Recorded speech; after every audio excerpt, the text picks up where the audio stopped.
नमस्कार, आदाब। Crime petrol के सिटी क्राइम्स अध्याय के आज के एपिसोड में आप सबका स्वागत है। Mega cities, metro cities, smart cities. आधुनिकीकरण और प्रगति के साथ साथ हिंदुस्तान के शहरों के महत्व और उनके आकार भी बढ़ते जा रहे हैं। हर रोज गांव और छोटे नगरों से लाखों लोग रोजगार और एक बेहतर जीवन का सपना लिए पास के महानगरों और शहरों की ओर अपना रुख कर रहे हैं। इस गमन के साथ शहरों की आबादी निरंतर बढ़ती जा रही है। यूनाइटेड नेशंस की एक रिपोर्ट के मुताबिक 2030 तक भारत में 7 मेगा सिटीज होंगी, यानी कि ऐसे शहर जिनकी आबादी 1 करोड़ से भी अधिक होगी। हम रोजमर्रा की आपाधापी में इतने खोए हुए रहते हैं कि हमें खबर ही नहीं होती कि कब, कहां और कैसे शहर के बीचों बीच जुर्म अपना फन उठाता है और किसी मासूम शिकार को डस लेता है। इन्हीं खतरों से आपको आगाह करने के लिए हम क्राइम पेट्रोल में एक नया अध्याय जोड़ रहे हैं, क्राइम पेट्रोल सिटी क्राइम्स, जिसमें हम शहरों और महानगरों में होने वाले अपराधों का खुलासा करेंगे। आज हम देखेंगे 3 बड़े शहरों की ऐसी कहानियां जो जुड़ी हैं एक जुर्म के सूत्र से। कोलकाता की एक उपबस्ती गजतला, रोहतक और मुंबई।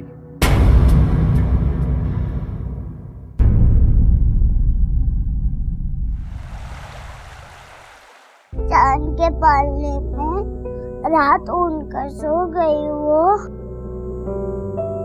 पंछी झरने और फूलों के सपने में यूं खो गई वो, दौड़ते सपनों के पीछे इंद्रधनु पल जलती मुस्कुराती आग नीचे बनकर वर्षा उतरी नीचे।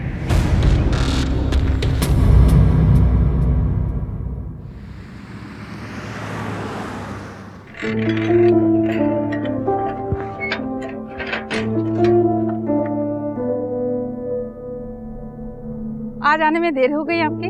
हाँ, आज थोड़ा काम ज्यादा था। आ जाओ। छुट्टी का काटो मर होए जेते पायना, चाई टाल लाल छिटे चिरुई नारायणा। अरे अभी तो आप ड्यूटी से आए, फिर कहाँ जा रहे हैं? मैं थोड़ा बाजार जा रहा हूँ, इसे खबर खाओ। हाँ, नारायणा बाबा मिल लीजिए चूड़ी लाना। ठीक है, तुम्हारे लिए चूड़ियां लेकर आऊंगा। ठीक है, गाओ, गाना गाओ।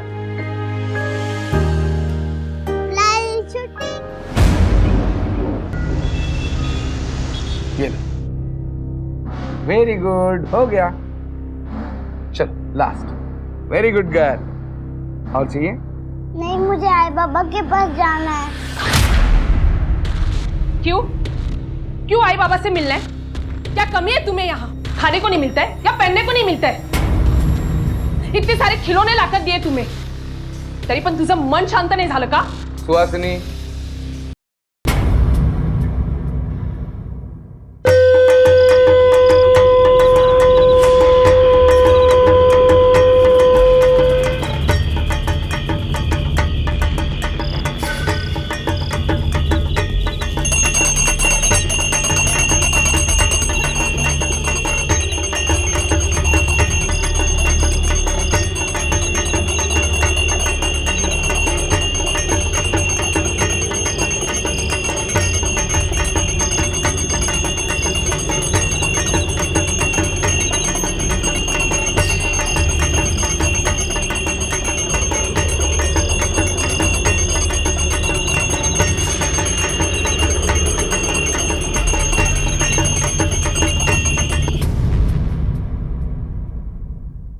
देख चारों ओर अपने, हैरान हो गई नन्ही परी, पंछी वालियाँ सब किसकी है जादू गली।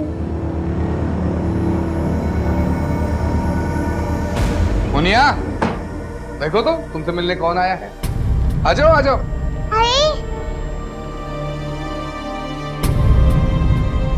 अरे यार, ये सुहासिनी पागल है। अरे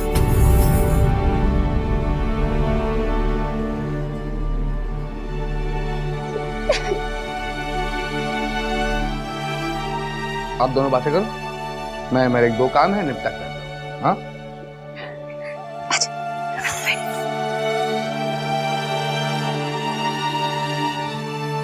ये मैं क्या सुन रही हूँ? तू आंटी को परेशान करती है। मुझे यहाँ नहीं रहना। क्यों नहीं रहना बेटा? मुझे आई बाबा चाहिए। यहाँ सब कुछ तो है।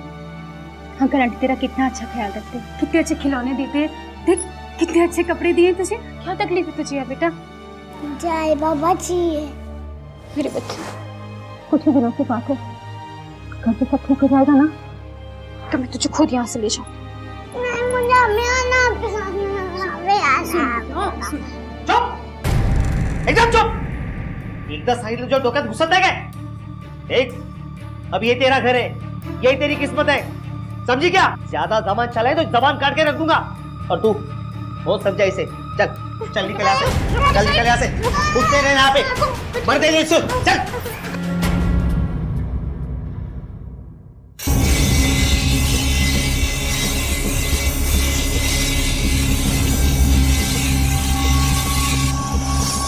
सुनो, चाकू देखो।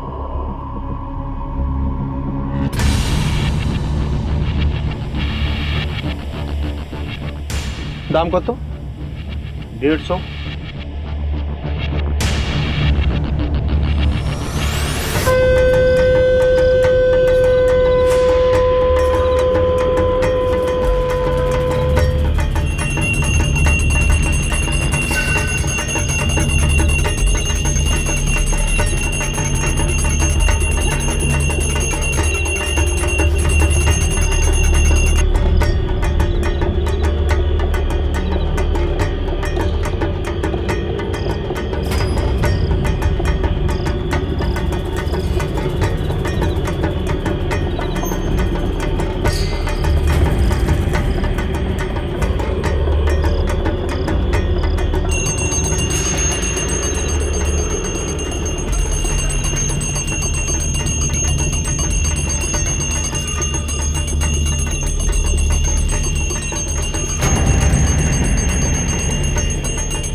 अच्छा सुनो, मंदिर के बारे में क्या सोचा है?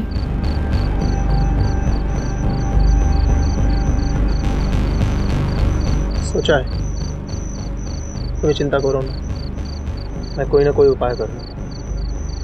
चलो सोते हैं।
भक्ति में लीन होकर नई ऊर्जा के लिए आते हैं। तो फिर ऐसा क्या हुआ था सीआरपीएफ के जवान केशव दास की जिंदगी में कि उसने मंदिर जैसी पावन जगह पर आकर देवी के सामने अपना गला काटकर आत्महत्या कर ली। पुलिस कई दिनों तक इस मामले को सुलझाने की कोशिश करती रही, लेकिन उन्हें कोई कामयाबी नहीं मिली। लेकिन जब परत दर परत इस रहस्य से पर्दा हटने लगा, तब सामने आई एक चौंका देने वाली सच्चाई।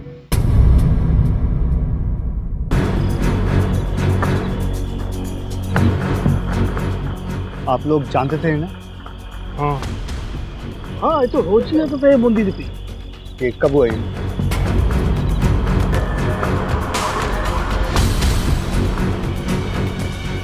क्या हुआ? केशव! केशव!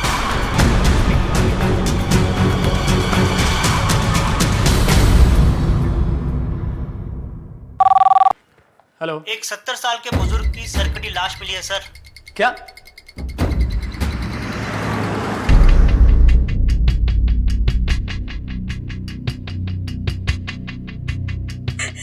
सर जी, मैं यही अपने ससुराल में रहती हूँ, सुंदर नगर में। मेरे बाबूजी 2 दिन से अकेले रह रहे थे। आज सुबह आई तो बाबूजी दरवाजा नहीं खोला। पड़ोसी की मदद से दरवाजा तोड़कर अंदर आई तो देखा। पर इतनी बेरहमी से कत्ल करके इनका सर काट कर कौन ले गया होगा? कुछ अंदाजा है किसने किया हुआ ये? जी नहीं। तुम्हारे बाबूजी किसी से कोई दुश्मनी थी क्या? ना जी, कोई दुश्मनी ना थी। तुम तो ससुराल में रहती हो, इस घर में और कौन कौन रहता है? बाबूजी थे, अम्मा है और दर्शन है। दर्शन? दर्शन मेरा छोटा भाई। वो किसी काम के लिए बाहर गया था। अम्मा भी मेरे बड़े भाई आनंद के घर रहने चली गई, इसलिए बाबूजी अकेले थे। ये कहाँ गया दर्शन? पता नहीं, मैं तभी से कॉल ट्राई कर रही हूँ, नंबर लग नहीं रहा।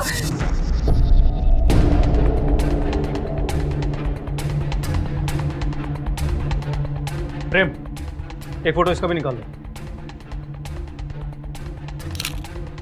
दर्शन शादीशुदा है क्या? जी। इसकी पत्नी कहाँ है? कुछ दिन पहले दोनों के बीच अनबन हो गई और वो झगड़े में मायके चली गई। कहाँ है इसका मायका?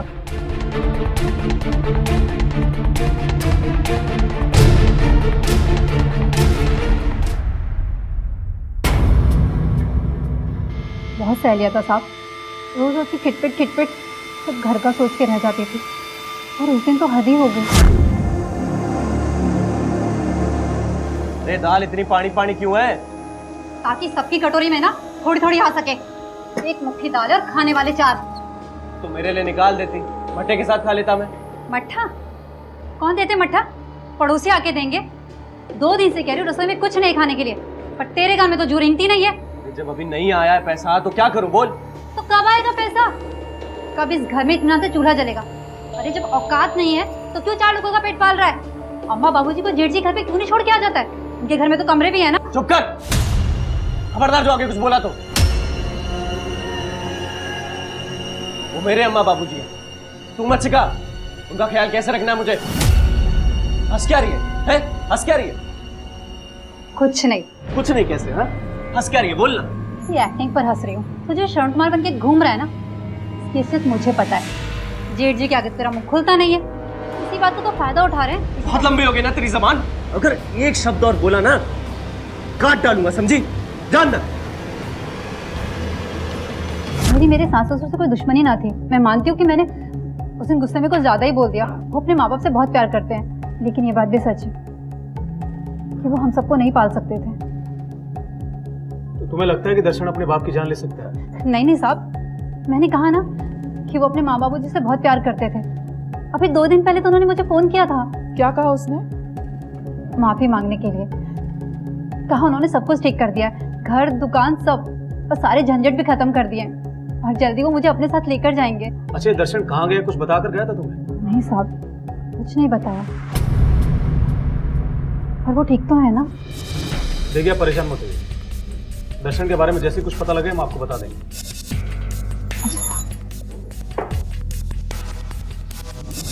दर्शन रावत मध्यम वर्गीय परिवार से था और उसके पिता योगेश रावत कमजोर, लाचार और वृद्ध व्यक्ति थे जो कभी कभी घर से बाहर निकलते थे। ऐसे व्यक्ति की किसी से क्या दुश्मनी हो सकती है और कोई उन्हें इतनी बेरहमी से क्यों मारेगा? क्या यह कत्ल दर्शन की आर्थिक स्थिति से जुड़ा था? क्या किसी लेनदार ने दर्शन को सबक सिखाने के लिए ऐसा किया था? योगेश रावत का सर कहां था? और सबसे बड़ा सवाल यह था कि दर्शन रावत इस वक्त कहां था? बेटा काम पे बाहर, माँ दूसरे बेटे के घर, और बाप घर पे बिल्कुल अकेला। लगता है किसी ने मौका साथ के कांड किया है। सही कह रही हूँ नेरा, वरना इतने बूढ़े आदमी को जो पहले से इतना लाचार हो, उसको भला कोई इतनी बेरहमी से क्यों मारेगा? और बेटी तो कह भी रही थी कि बाप का कोई दुश्मन नहीं है। लेकिन अब तो लगता है कि दुश्मन था। मेरा अभी भी 2 सवाल है हमारे पास। पहला ये कि वो कटा हुआ सर कहाँ है, और दूसरा ये कि दर्शन कहाँ है। मेरा एक काम करते हैं, दर्शन के बड़े भाई को थाने बुलाते हैं, हो सकता है उससे कुछ पता लगे। सर सब यकीन ही नहीं होता कि हमारे बाबूजी को कोई इस तरह से मार सकता है। दर्शन से आखिरी बार बात कब हुई थी तुम्हारी? साहब तभी हुई थी जब अम्मा को छोड़ने घर आया था, लेकिन बहुत परेशान लग रहा था साहब। क्यों परेशान लग रहा था? ये बताऊं भाई, दुकान बैठ गई है, नया माल बिक नहीं रहा है, पुराने माल का बकाया नहीं मिल रहा है, कर्जा नहीं चुक रहा है, लोग के फोन ये देखिए।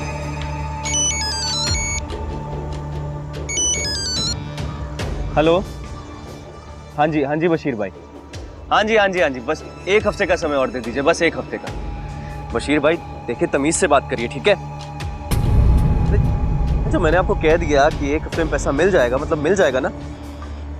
बशीर, यप कैसी बात, नहीं देंगे पैसे, क्या कर लेंगे? मने लागे है गलत लोगों से उलझ गया दर्शन। ये बशीर कौन है? दर्शन ने बताया था इसके बारे में? ना जी साहब, बहुत पूछा मैंने, पर हर बार यही कह के टाल गया कि भैया छोड़ो ना, हमारा रायता है, मैं ही समझूंगा। बहुत ही खुददार लड़का है साहब। किसी और का नाम लिया उसने? ना जी मैडम साहब जी, मारे घनी चिंता हो रही है, सब ठीक तो हो जाएगा ना? देखो आनंद, मैं झूठी तसल्ली तो नहीं दूंगा तुम्हें, लेकिन इस वक्त दर्शन को ढूंढ निकालना हमारे लिए सबसे बड़ी जिम्मेदारी है। और तुम लोगों को भी दर्शन के बारे में कोई भी जानकारी मिले तो तुरंत हमें बताना। जी साहब।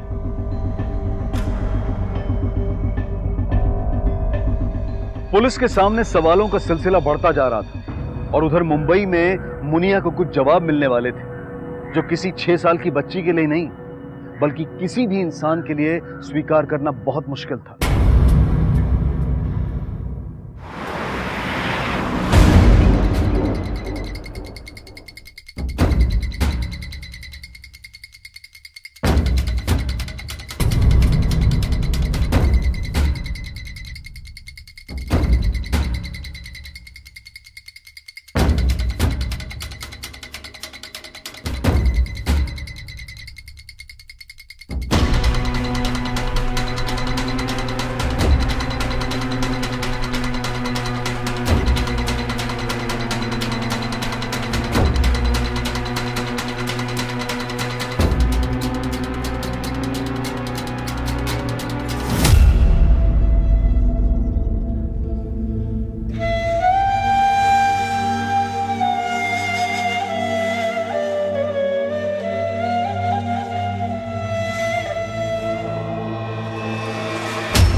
अरे मुनिया, कहाँ थी तू? तेरे ही तो घर पे पिछले 3-4 दिनों से पता नहीं मुझे क्यों बंद के रखा। मुनिया, मुनिया, ए मुनिया, इधर आ। मुनिया, ए मुनिया इधर आ। अरे कोई पकड़ो उसे, भाग रही है।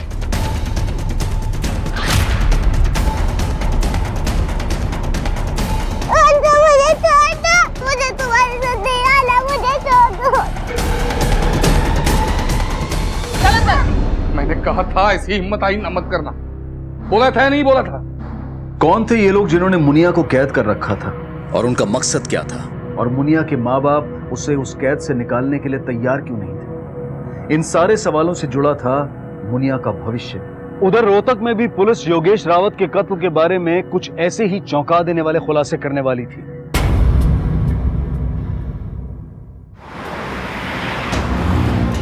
सर्वमंगल मांगल्ये शिवे सर्वार्थ साधिके शरणे त्र्यंबके गौरी नारायणी नमोस्तुते।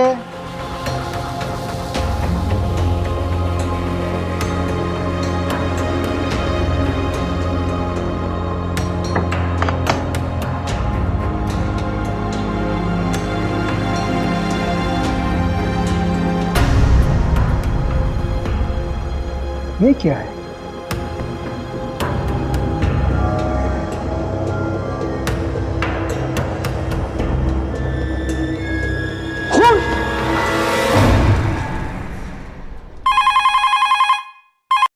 हेलो, क्या? ठीक है, हम अभी पहुंच रहे हैं। क्या हुआ सर? नेहरा, एक कटा हुआ सर मिला है। एक काम करो, दर्शन के बड़े भाई आनंद को फोन करो और उसे नीलम बस्ती के काली माँ के मंदिर में आने के लिए कहो। सर। चलो।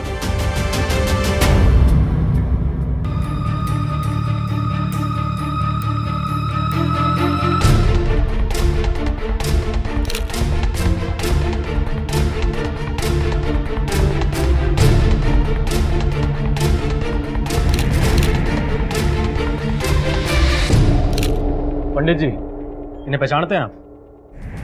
नहीं साहब, मैं इसे नहीं पहचानता। सर ये देखिए, जिस पॉलिथीन में सर मिला है उसी में ये राख भी मिली है। पंडित जी, आपने किसी को देखा था या आज सुबह मंदिर में कुछ ऐसा हुआ जो आपको अजीब लगा हो? हाँ सर, आज भोर में मेरे साथ ऐसी घटना घटी। अरे कौन है भाई? आ रहा हूं।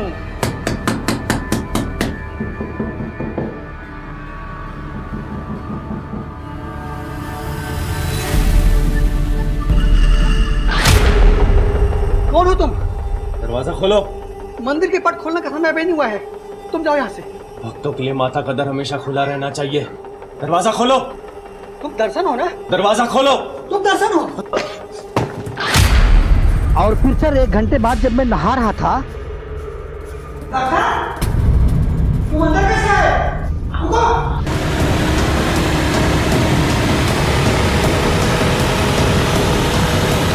दर्शन, आपको पूरा यकीन है कि वो दर्शन ही था? हाँ साहब, उसके पूरे चेहरे पर आंख लगी हुई थी। और आंखें तो मैं कभी भूल ही नहीं सकता। वो कुछ दिन से मंदिर आने लगा था। मुझे पूरा विश्वास है कि वो दर्शन ही था। आनंद, इन्हें पहचानते हो? ये तो मेरे बाबूजी है सब। बाबूजी। दर्शन के बाबूजी हैं। और दर्शन आज सुबह मंदिर आया था। लेकिन दर्शन तो शहर से बाहर गया हुआ है। ऐसा उसने कहा था नेहरा, सच किसे पता। और अब तो ऐसा लगता है कि सारे सिरे जुड़ने वाले हैं।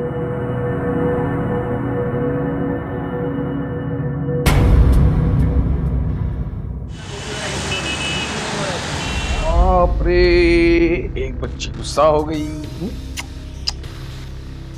बिरयानी है, खाओगी?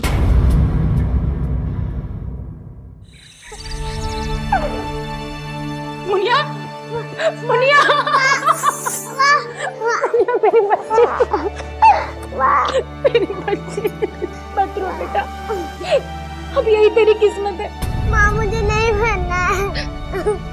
तू मरेगी नहीं बेटा, तेरा दूसरा जन्म होगा और दूसरे जन्म में ना तू बहुत बड़े घर में पैदा होगी, बहुत अमीर माँ बाप के पास। नहीं, मुझे नहीं मरना। देख तू डर मत, तो बिल्कुल डर नहीं होगा। पंडित जी है ना? अरे चुप कर, चुप कर। अरे माँ है कि डायन है तू? क्या हो गया तुमको? होश में तो हो? होश में तो अब आया हो। हाँ। बस बहुत हो गया, अब ये खेल मैं यही खत्म कर दूं। हाँ, अभी खत्म करता हूँ।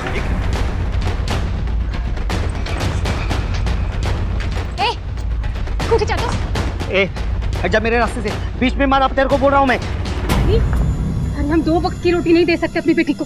तू लंगड़ा हो गया है, कोई काम नहीं देता तुझे। ऐसे ही चलता रहा ना तो तीनों को जहर खाना पड़ेगा। अरे वो तो मेहरबानी है शिंदे साहब की, जो हमारी मुनिया के बदले में पैसे दे रहे हैं। और जानता है, कह रहे थे कि आगे भी हमारा ध्यान रखेंगे। अरे आइए, इसकी कायदा सुने। 2 कौड़ी की कमाई नहीं है तेरी। अरे 2 टाइम लोगों के जूठे बर्तन मारते हुए तब ये घर चलाती हूँ मैं। अरे इसका मतलब ये नहीं कि अपनी बेटी की लाश पर तू पकवान खाएगी। देख पैसा होगा ना तो हमारे दिन बदल जाएंगे। अरे तो मेरी बात मान ले। अरे शर्म आती है मेरे को। मैं तुम किसी को छोड़ूंगा नहीं, सबका फाटा फोड़ दूंगा। पूजा की तैयारी हो गई? कह रहे साहब, शांति क्या हुआ?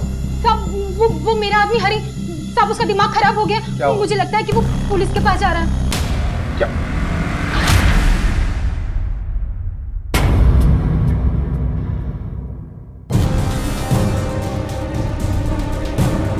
बाबा, इसे जानते हैं आप?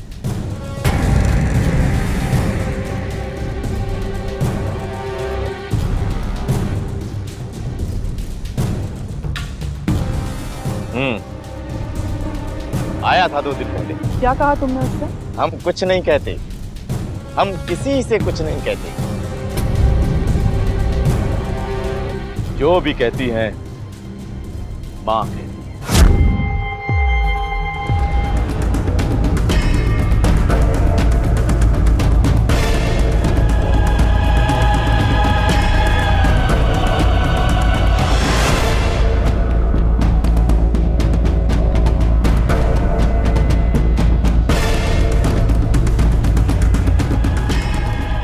लगता है देवी माँ ने तुझसे कुछ कहा है। कहा है मेरी सारी परेशानी दूर हो जाएगी, बहुत सारे पैसे आएंगे मेरे पास, बलि दे किसी अपने की बलि। अपने बाप की। नैरा वो अपनी पत्नी से मिलने के लिए जरूर जाएगा। चलो।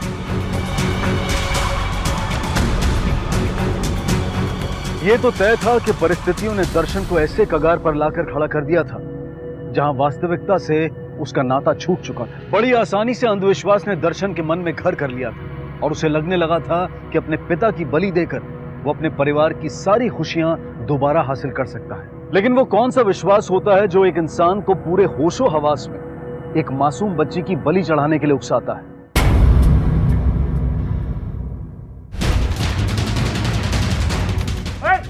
पकड़ इसको! रुके! रुक जा! कहाँ भाग रहा तू?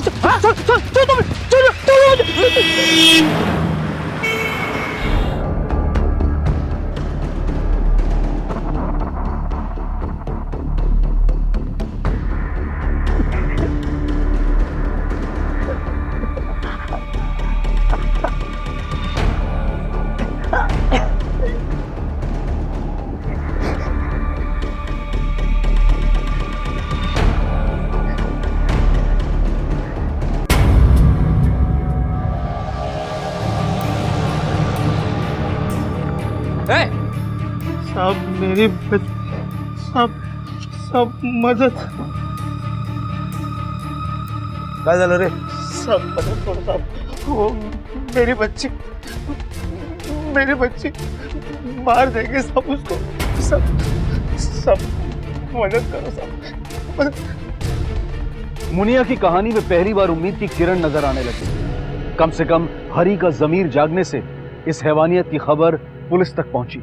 कितनी मजबूर, कितनी लाचार होगी वो बच्ची जिसकी सगी मां उसे मौत को गले लगाने के लिए उकसा रही है। कितना भयानक और गहरा होगा वो प्रचलन जिसके बारे में छोटे बच्चे भी बेतकल्लुफी से बात करें। सवाल यह है कि इस महानगर के बीचों बीच इस बेरहम प्रचलन की सच्चाई छुपी कैसे रही।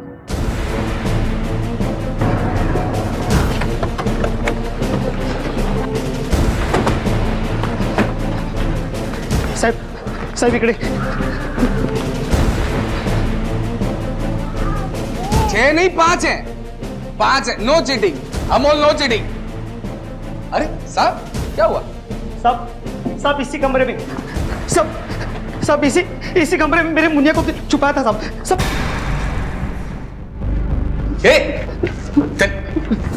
चल। साहब शायद मेरी बीबी ने बताया होगा आप आने वाले हो। हाँ, इसलिए छुपा दिया उसको। 1 मिनट स्वासिन, हाँ चलो बेटा अंदर चलो। साहब मुझे कोई क्लियरली बताएगा क्या चल रहा है? नहीं। अरे साहब, इसने कंप्लेंट किया है कि इसकी बेटी आपके यहाँ है। हाँ यही तो थी। मतलब? अरे साहब इसकी बीवी हमारे यहाँ काम करती है और जब भी वो आती है तब अपनी बच्चे को लेके आती है, और जब तक वो काम करती है तो इसकी बेटी मुनिया मेरे अमोल के साथ खेलती है, तो उसमें तकलीफ वाली क्या बात है? सब झूठ बोल रहे हैं, खोटो बोलते हो साहिबा। मेरी बच्ची को खरीदा है, मेरी बीवी ने बेचा है साहब, उसकी बलि देने के लिए। झूठ बोल रहे हैं सर। चंदे साहब खाना खाली आवाज काटें तुझा। हाथ नहीं उठा सकते आप। अरे सर आप इसकी बातों में आ रहे हैं? हाँ? 1 नंबर का नशेड़ी आदमी है ये। क्या रे चुल्लू छोड़ के चिलम चालू किया क्या? अभी कुछ भी बोले जा रहा है। अरे साहब अपनी बीवी को भी परेशान करके रखा है, उसकी अपनी बीवी का इसके ऊपर भरोसा नहीं आ रहा। इसलिए इसलिए अपनी बच्ची को लेकर यहाँ आती है, इसके साथ नहीं रखती है वो। सब झूठ बोल रहे हैं, खोटा मत तो है। बोला ना मैं। सर पूरा घर छान मारा, लड़की कहीं नहीं है। हो गया? नहीं साहब, आप ढूंढो ना, और ढूंढिए, जहाँ कहीं भी मिले देख लो। अरे साहब मैं बता रहा हूँ ना, इसकी बेटी मेरे घर में थी, चली गई वो माँ के साथ। चलो निकलो। साहब खोटा मत तो है साहब। चलो निकलो। शिंदे साहब हम बस अपनी ड्यूटी कर रहे हैं। नहीं, इट्स ओके, मैं समझ सकता हूँ।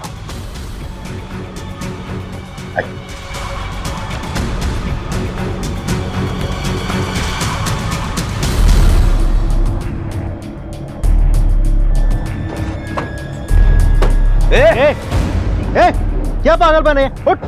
ये देखिए सर, नया नाटक शुरू हो गया इसका। सर ऐसे लोगों की वजह से ना ड्यूटी के टाइम वेस्ट होता है। चल उठ उठ। अरे क्या है ये? सब मेरी मुनिया को बचा लो साहब, वरना मैं अपनी जान दे दूंगा साहब। सब उस शिंदे ने मेरी बीबी को पैसे दिए और उसका मुंह बंद कर दिया साहब। सब अगर मेरी आप मदद नहीं करोगे ना तो मैं पुलिस स्टेशन के सामने पेट्रोल डाल के खुद को आग लगा दूंगा। एक लाफा दूंगा ना। पुलिस को धमकी देता है? नहीं, एक मिनट। अगर हमने यहाँ तक पड़ताल की है तो एक कदम और सही।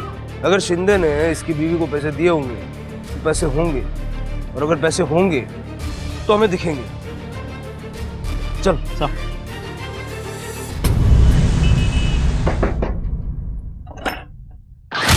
मुझे मालूम था लग रहा तू लौट के घर ही आएगा। चला बंदरा, इधर आ।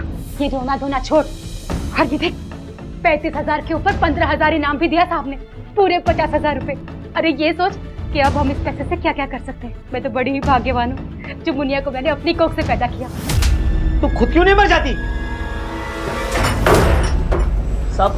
सब ये देखो पैसा, ये देखो, मैंने आपको बोला था ना साहब, ये देखो।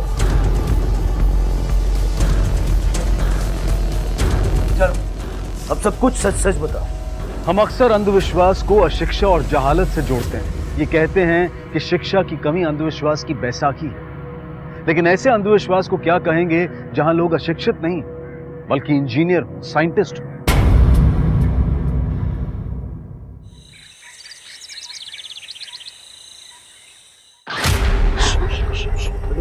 मैं हूँ तेरा दर्शन। ये क्या उल्टा बना रखा तने? वही जो तू चाहती थी।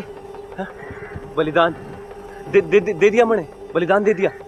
प्रायश्चित क्या मैंने अपनी गलतियों का। हा? मैं नादान था, समझ नहीं पाया, तुझ पर हाथ उठा दिया मैंने। फिर देवी माँ ने दर्शन दिए मैंने, और बोली कि तू उसका रूप है, और मन ने उसके रूप पर हाथ उठा दिया। बहुत बड़ा पाप किया मैंने, लेकिन मन ने बलिदान दे दिया है अपने सबसे प्रिय व्यक्ति का, अपने बाबूजी का।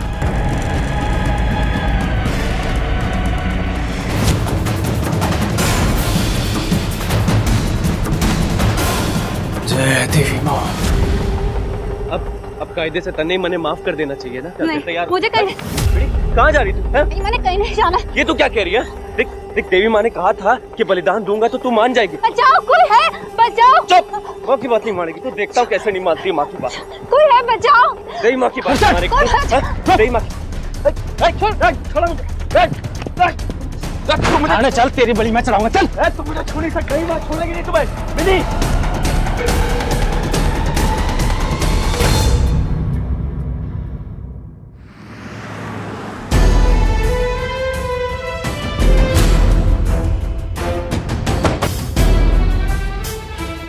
सर यहाँ तो ताला लगा हुआ, लगता है सबके सब भाग गए। सर वो रहा। रुक सावंत, इस तरफ देखो, कोई और है क्या? चल, कहाँ भाग रहा था? चल। देख तू तो फंस गया। अगर इन्फॉर्मेशन नहीं देगा ना तो तू मेरे किसी काम का नहीं है। मेरे सबर का बांधना अब टूटता जा रहा है। बताता हूँ, सब बताता हूँ। अभी आधे घंटे पहले ही शिंदे साहब साइट पे गए। आप लोगों के जाने के बाद पुरोहित जी और मुनिया सुबह ही वहाँ निकल गए। अब तक तो शायद पूजा हो चुकी होगी। ये साइट कहाँ पे है?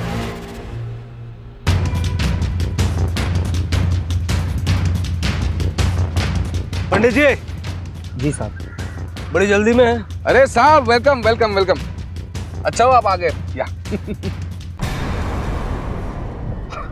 मुझे पता नहीं था आप आने वाले हो। मतलब पता होता तो गाड़ी भेज देता। कोई बात नहीं, हम अपनी गाड़ी लाए। अब आप तो हमें यहाँ लाए नहीं, लेकिन हम आपको यहाँ से पूरे सम्मान के साथ हमारी गाड़ी में ले जाएंगे।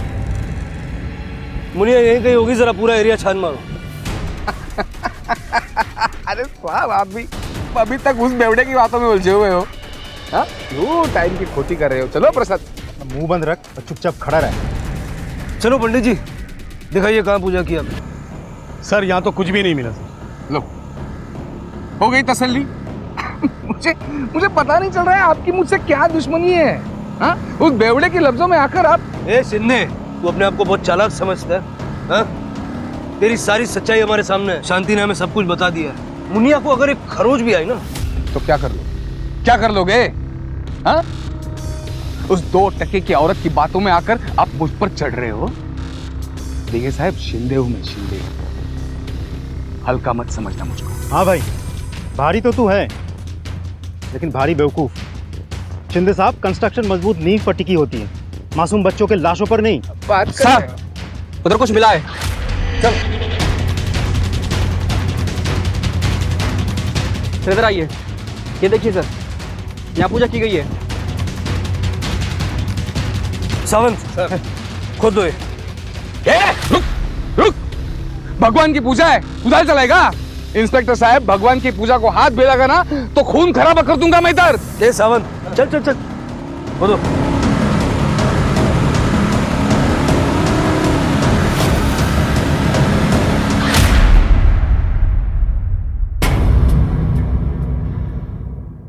बेटा रोती नहीं, आपका नाम क्या है बताओ?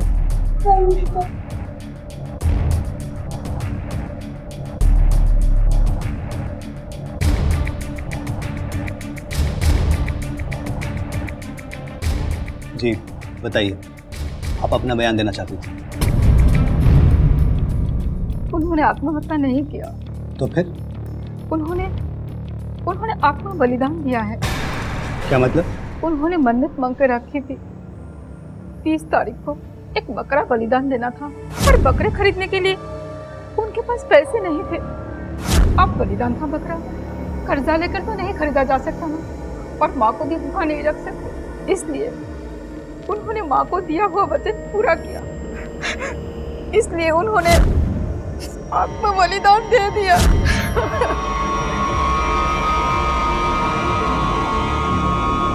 मुंबई, कोलकाता, रोहतक, देश के 3 अलग अलग प्रांत, समाज के अलग अलग तबके और तीनों कहानियों में एक सामान्य प्रसंग। 21वीं सदी में दुनिया का नेतृत्व करने के सपने देखने वाले इस देश में नरबली जैसी भयानक प्रथा आज भी इतने उग्र भाव से प्रचलित है, ये सोचकर भी मन सिहर उठता है। और जब ऐसे जुर्म पढ़े लिखे और जागरूक नागरिकों की देखरेख में हूं, तो वाकई ये आसार हैं कि खतरे की घंटी बज चुकी है। वक्त आ गया है कि हम अपनी आंखें खुली रखें, और अगर अपने आसपास ऐसी घटना घटने का अंदाजा भी लगे तो हमें तुरंत पुलिस को इन्फॉर्म करना चाहिए। नमस्कार, आदाब।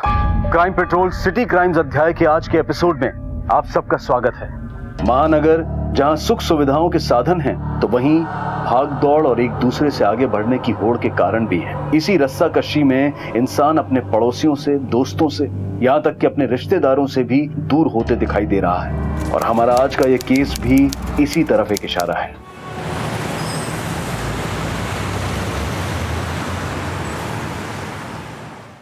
अरे सोहेल बेटा, जरा आराम से बैठ के खा लो, इतनी क्या जल्दबाजी है? अरे अब्बू, आज वो जन जागरण का एंटी करप्शन मोर्चा है, मुझे 10 बजे पहुंचना है। मेरे ख्याल से तुम्हें अपना कोई इवेंट वाला काम ज्यादा करना चाहिए। इस सरकार के खिलाफ आंदोलन, मोर्चा, ये सब क्या? नॉट अगेन अब्बू, हमारी बात इस पे हो चुकी है। तो कभी अपने अब्बू की बात मान भी लो ना बेटा।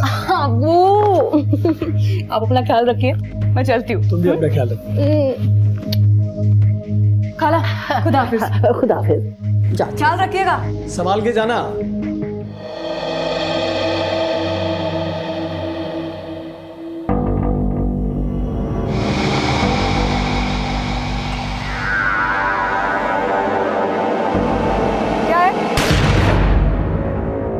हिंसा मनुष्य का नैसर्गिक यानी कि नेचुरल गुण नहीं है। हिंसा अक्सर मानसिक कलेश या किसी स्वार्थ के कारण ही की जाती है, और फिर इतनी हिंसा कि किसी की जान ले ले, ये किस्से, कहानी और फिल्मों में जितना सरल दिखाई देता है, व्यवहारिक जीवन में उतना ही दिल दहला देने वाला मंजर है। कुछ ऐसा ही मंजर इंदौर मध्य प्रदेश में साल 2011 में सामने आया, जहां एक औरत को दिन दहाड़े उसके ही घर के सामने मौत के घाट उतार दिया गया। पिस्तौल से चली गोली जितनी सीधी थी, उतना ही पेचीदा था ये केस। घटना के पीछे उलझी गुत्थियां जब खुली तो फिर खुलती चली गई। आपसी रंजिश, ईर्ष्या और नफरत का जो घिनौना दृश्य सामने आया, उससे सिर्फ इंदौर वासी नहीं बल्कि पूरा देश सख्ते में आ गया।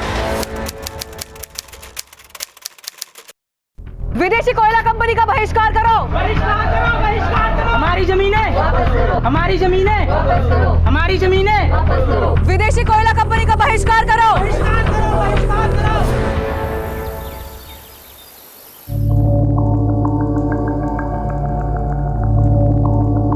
कितना तड़पाते हो तुम मुझे, जानते हो? तुम्हारे बिना मेरा वक्त कैसे गुजरता है। आई लव यू जान।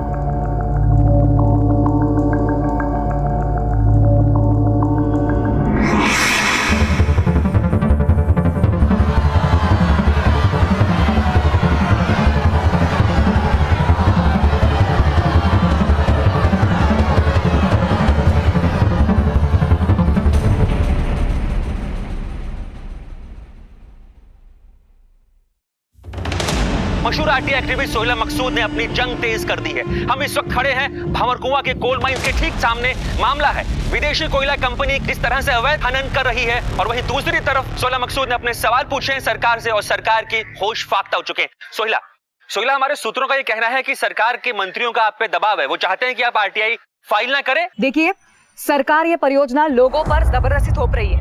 हमारा अनुमान है कि इस प्रोजेक्ट से इस इलाके के पर्यावरण को जबरदस्त नुकसान होने जा रहा है। हम ये परियोजना यहाँ नहीं होने देंगे। क्या हम होने देंगे? नहीं होने देंगे। ये जंग तो चलती रहेगी जब तक सरकार नींद से जाग नहीं जाती है। तुम जानते हो उसको?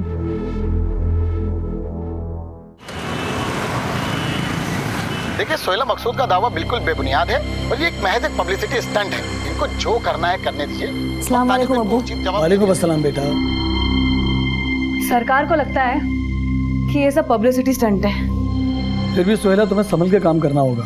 तुम्हारा ये आंदोलन कुछ लोगों की आंखों की किरकिरी बनता जा रहा है। कोई नई बात नहीं है अब्बू। याद है ना आपको वो सिकंदरपुर में किसानों के जमीनों का मसला, फिर शंभूगंज में दलितों के जमीनों का कब्जा, फिर ये जंगलों को काट काट कर इंडस्ट्रीज बनाना। अब तो मैं ऊब गई हूँ इनकी धमकियों से। बेटा, फिर भी होशियार रहना काम करते समय। खाला, कहाँ हो आप? यहाँ है खाला। मैंने अपनी बच्ची के लिए गर्मा गर्म बिरयानी बनाई है। जल्दी से हाथ मुंह धो लो और खा लो।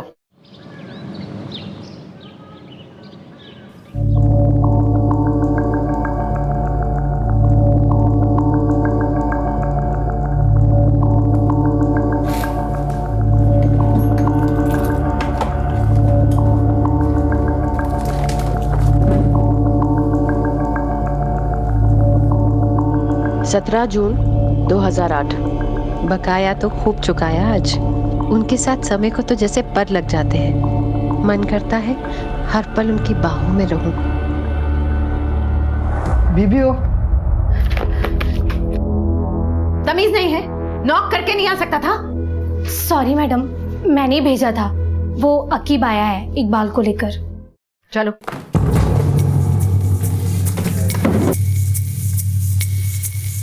क्यों रे इकबाल? पैसे तेरे बाप के हैं जो तू लेके बैठा हुआ है? पूरे इंदौर की खाक छानी है बीबी जी, तब जाके मिला है कमीना। वही था बीबी जी, अभी तो मेरे पास पैसे नहीं है। मेरे तो खाने की भी मोहताजी चल रही है। कहाँ से मैं आपके 30,000 रुपए चुकाऊं? थोड़ा वक्त मुझे दे दीजिए। ये मोटरसाइकिल इसकी है? हाँ। रख ले। अरे बीबी जी, नहीं नहीं, ऐसा मत करो बीबी जी। पैसे चुका और मोटरसाइकिल ले जा।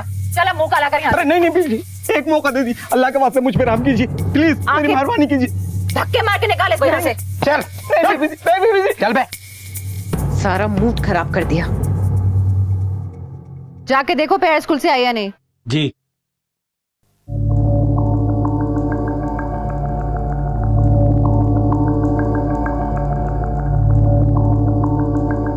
The number you are trying to call is currently not reachable.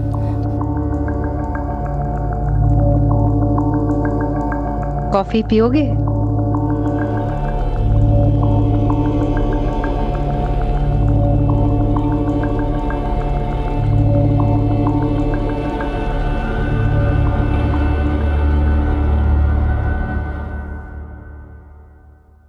Hello.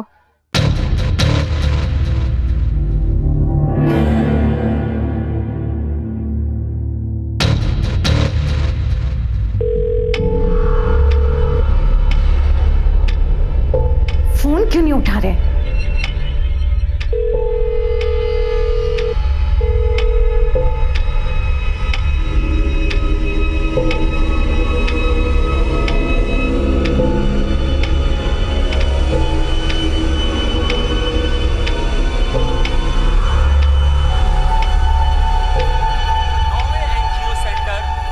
मुझे ये नहीं खाना है। क्या नहीं? हेल्दी है बेटा, खाओ। राज्य के कद्दावर नेता श्री भूषण कुमार जी खुद यहाँ पहुंचकर अपने हाथों से इस समारोह को शुरू करेंगे। वहीदा, तुम पेट्रोल पंप गई थी आज?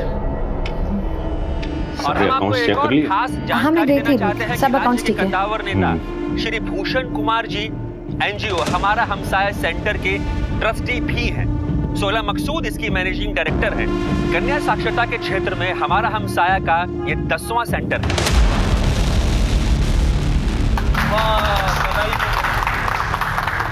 Thank you.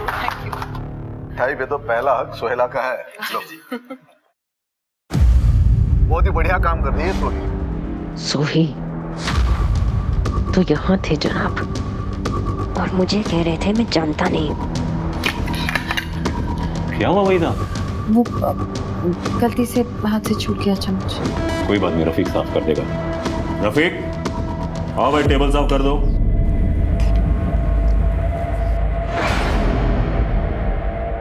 Bhushan ji,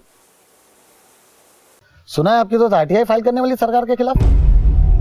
high command बहुत नाराज है, समझाइए अपने दोस्त को महज पब्लिसिटी स्टंट के लिए सरकार और पार्टी की नींद हराम ना करे, क्योंकि एक बार सरकार जाग गई तो सुहेला जी का जीना दुबार हो जाएगा। बाकी तो आप खुद समझदार हैं।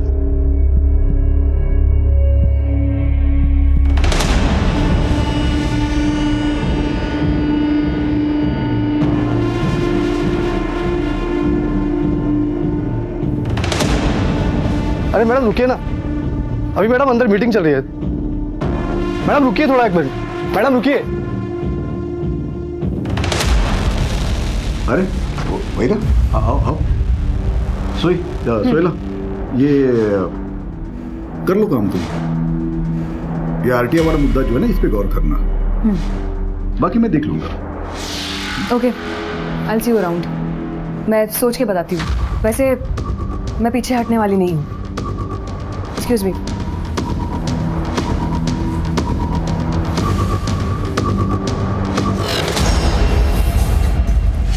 कौन है?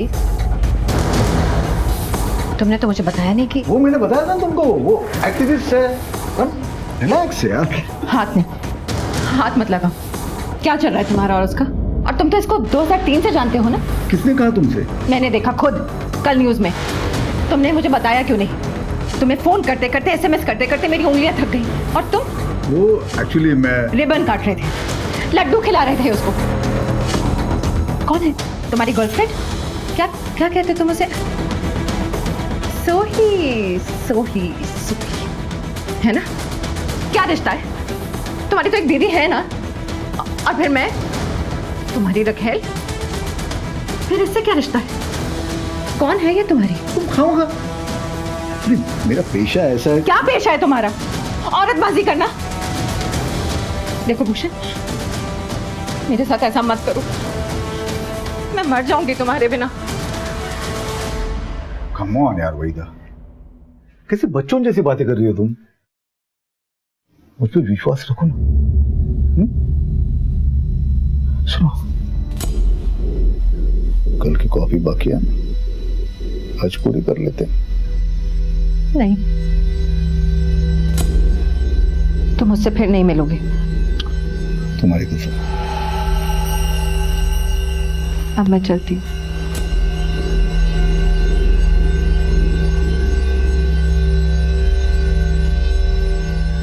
Love you.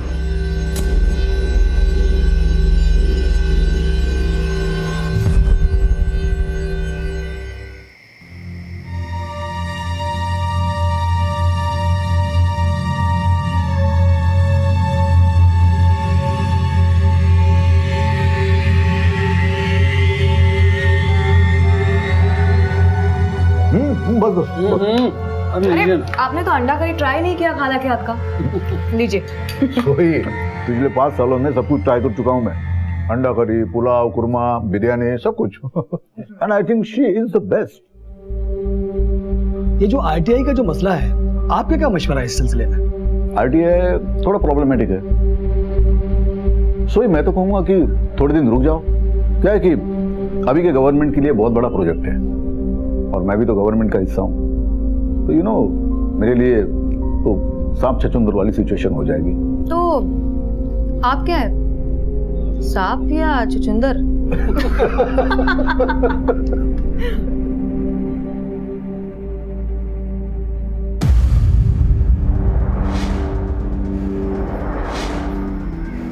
क्या हो वहीदा? कुछ दिनों से देख रहा हूँ बहुत टेंशन में हूँ। Any problem? ऐसी तो कोई बात नहीं है।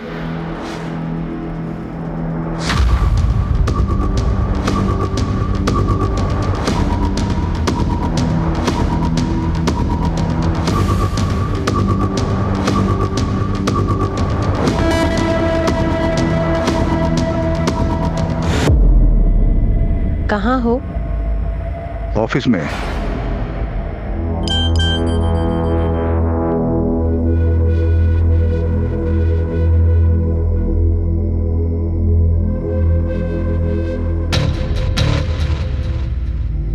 हेलो। सुनो।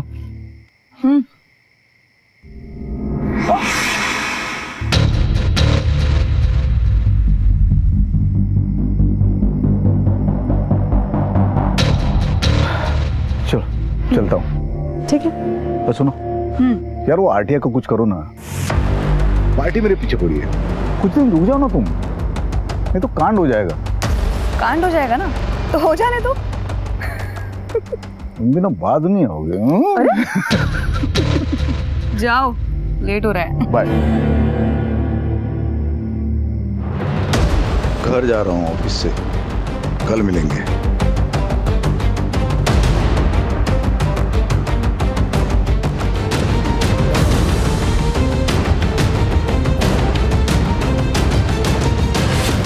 राजनेता भूषण कुमार की रंगीन तबीयत 2 औरतों की जिंदगी के साथ खेल रही थी।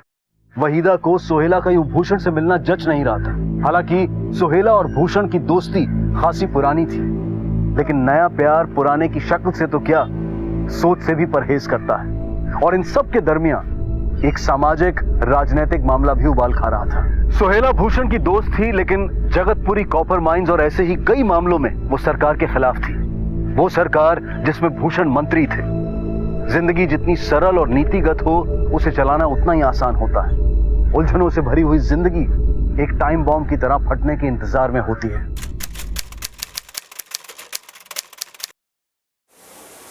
अरे कहाँ जा रहे हैं आप?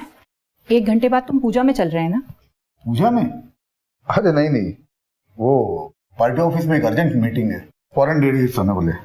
फॉरेन डेलीगेट या कोई नई कटलेट?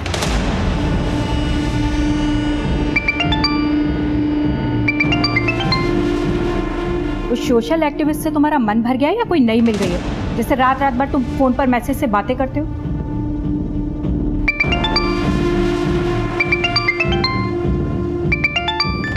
उठा लो, उतावली हो रही है वो। मम्मी कैसे बातें करते हो तुम? हाँ आ रहा हूं। एक बात सुन लो तुम, मैं किसी भी कीमत पर तुम्हारे और मेरे बीच में किसी को आने नहीं दूंगी, और इस बात को अच्छी तरह से समझ लेना तुम, समझे?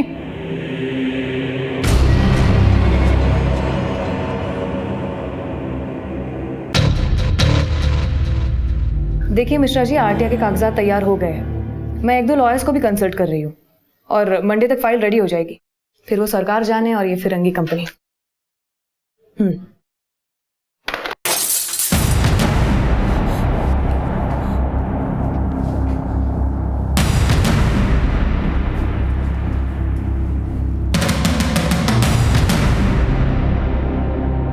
सोहेला, क्या हुआ बेटा? अरे ये कांच किसने तोड़ा? ये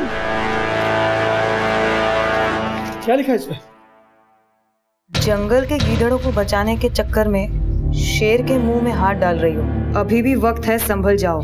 बेटा पुलिस को फोन करना चाहिए। नहीं अबू, कोई जरूरत नहीं है। अरे बेटा इतना धमकी वाला खत लिखा है। नहीं अबू, ये किसी ने पत्थर के साथ ये धमकी भरा खत भेजा है। देखिए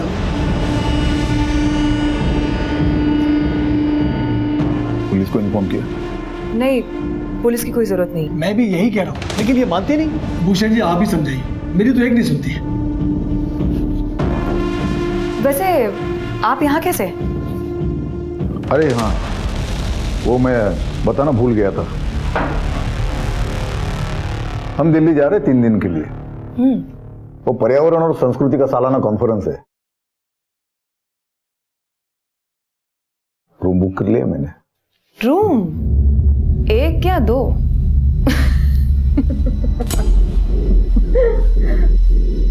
तुम बताओ।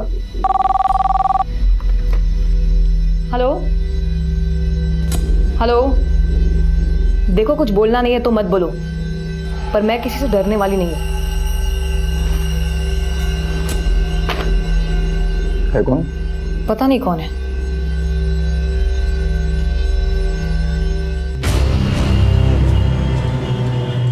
अस्सलाम वालेकुम भाईजान। भाईजान वो बहन की शादी फिक्स कर रहा हूँ। हफ्ते 10 दिन में पैसों का इंतजाम नहीं हुआ तो परेशानी आ जानी है। एक काम है, पर थोड़ा टेढ़ा है, करेगा? हाँ ठीक है भाईजान, हमने कौन सा सीधे काम किया अभी तक। तो वैसे पैसे तो हाथों हाथ मिल जाएंगे ना? मिलेगा, आया तुरंत लखनऊ से तू। इंदौर में मन भर गया तुम्हारा तो दिल्ली की टिकटें करवा ली।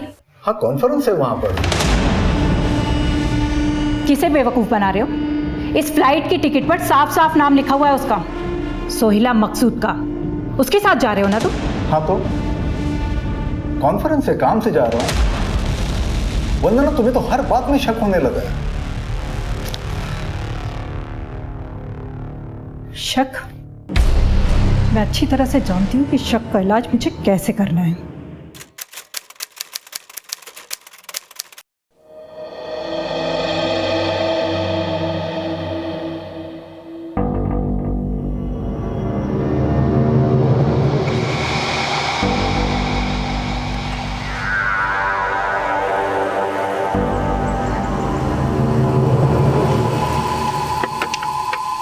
अस्सलाम वालेकुम।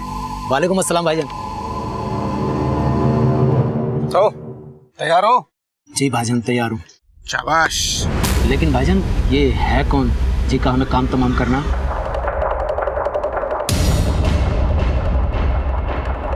हाँ अकरम बात कर रहा हूँ। ये एजाज आया है, पूछ रहा है किसको मारना है। लो बात करो।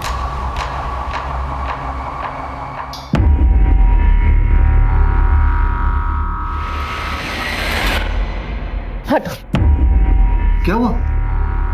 होगा क्या? मेरे जैसी और कितनी फंसा रखी है तुमने?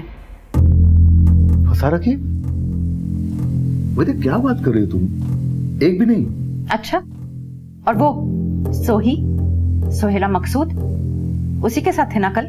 देखो वैदा तुम गलत समझ रही हो। वो बस साथ में काम करती है।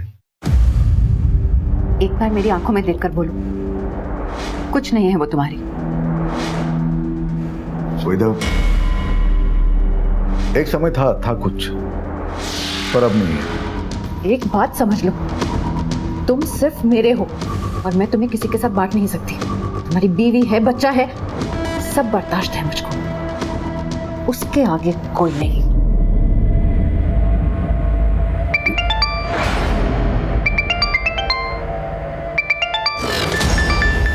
किसका? सोही? वैदा कमाल करती, उसका क्यों होगा फोन?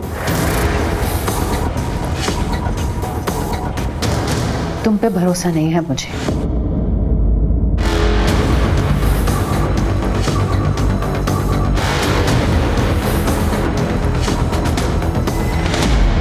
भूषण कुमार नफरत और रंजिश की एक ऐसी आंधी को सींच रहा था जो शायद उसकी जिंदगी को तबाह कर सकती थी। वहीदा का सोहेला के प्रति शक और आक्रोश उसे पागलपन की हद तक ले जा रहा था।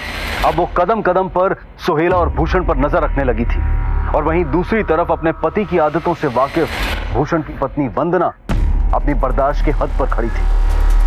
भावनाओं के आवेश में इंसान अपना आपा खो बैठता है, और अपराध भी इसी मानसिकता में होता है, और शायद यही हो रहा था। कहीं किसी ने अपराध की कमान खींच ली थी और क्रोध के तरकश से इंतकाम का एक तीर चल पड़ा था।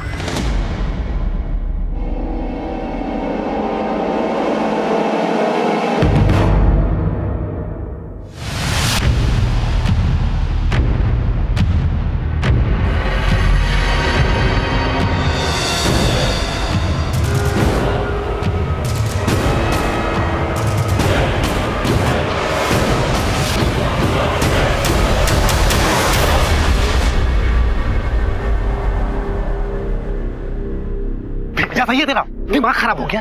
गोली क्यों नहीं चलाई? सामने से निकल गई वो। भाई वो मैं साफ साफ बोल, फट गई तेरी। हाँ भाई, भाई सुल्लू के पट्टे ने गोली नहीं चलाई। अबे उसको छोड़, तू कर। बाइक वो चलाएगा, घोड़ा तू दबा। पर भाई कल हो जाना चाहिए काम, समझा? अरे सोहेला बेटा जरा आराम से बैठ के खा लो, इतनी क्या जल्दबाजी है? अरे अब्बू, आज वो जन जागरण का एंटी करप्शन मोर्चा है, मुझे 10 बजे पहुंचना है।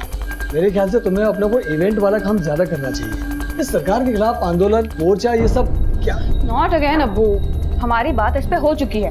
तो कभी अपने अब्बू की बात मान भी लो ना बेटा। अब्बू आप अपना ख्याल रखिए, मैं चलती हूँ। तुम भी अपना ख्याल रखो। खाला, खुदा हाफिज। खुदा हाफिज।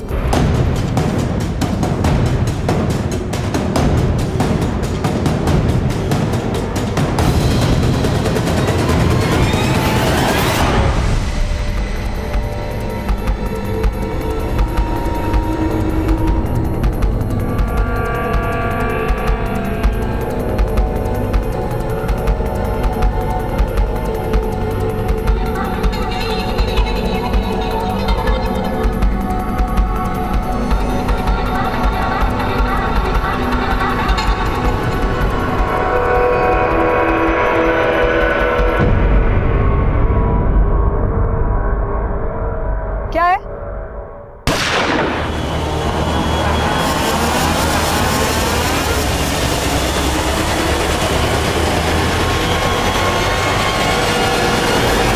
अरे सोहेला बेटा सुन ले, तो अपनी फाइल भूल गई है। सोहेला, या अल्लाह, ये तो यहीं खड़ी हुई है। सोहेला बेटा, आपकी ये फाइल। सर ये देखिए, यहाँ पे वार किया गया।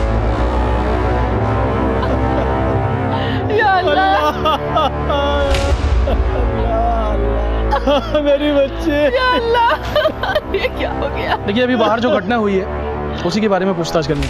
सबसे पहले किसने देखा था? सोहेला के अब्बू ने पहले देखा। कहीं से कोई धमकी या सुबह से कोई फोन वगैरह आया था? बेचारी घर से नासा करके निकली थी, ये हो गया। हम इस वक्त खड़े हैं मशहूर आरटी एक्टिविस्ट सोहेला मकसूद के घर के ठीक बाहर। आज सोहेला मकसूद की हत्या कर दी गई। भूषण जी को फोन करके बता दीजिए।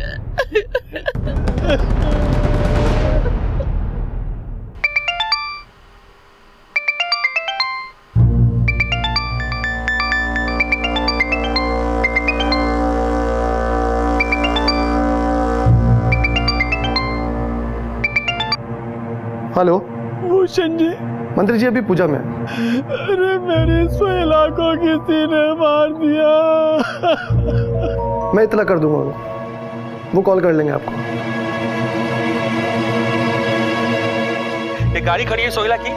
सोहेला सुबह तड़के 9 बजे घर से निकलती है, दफ्तर के लिए इस गाड़ी में बैठती है। ये गाड़ी सोहेला की है।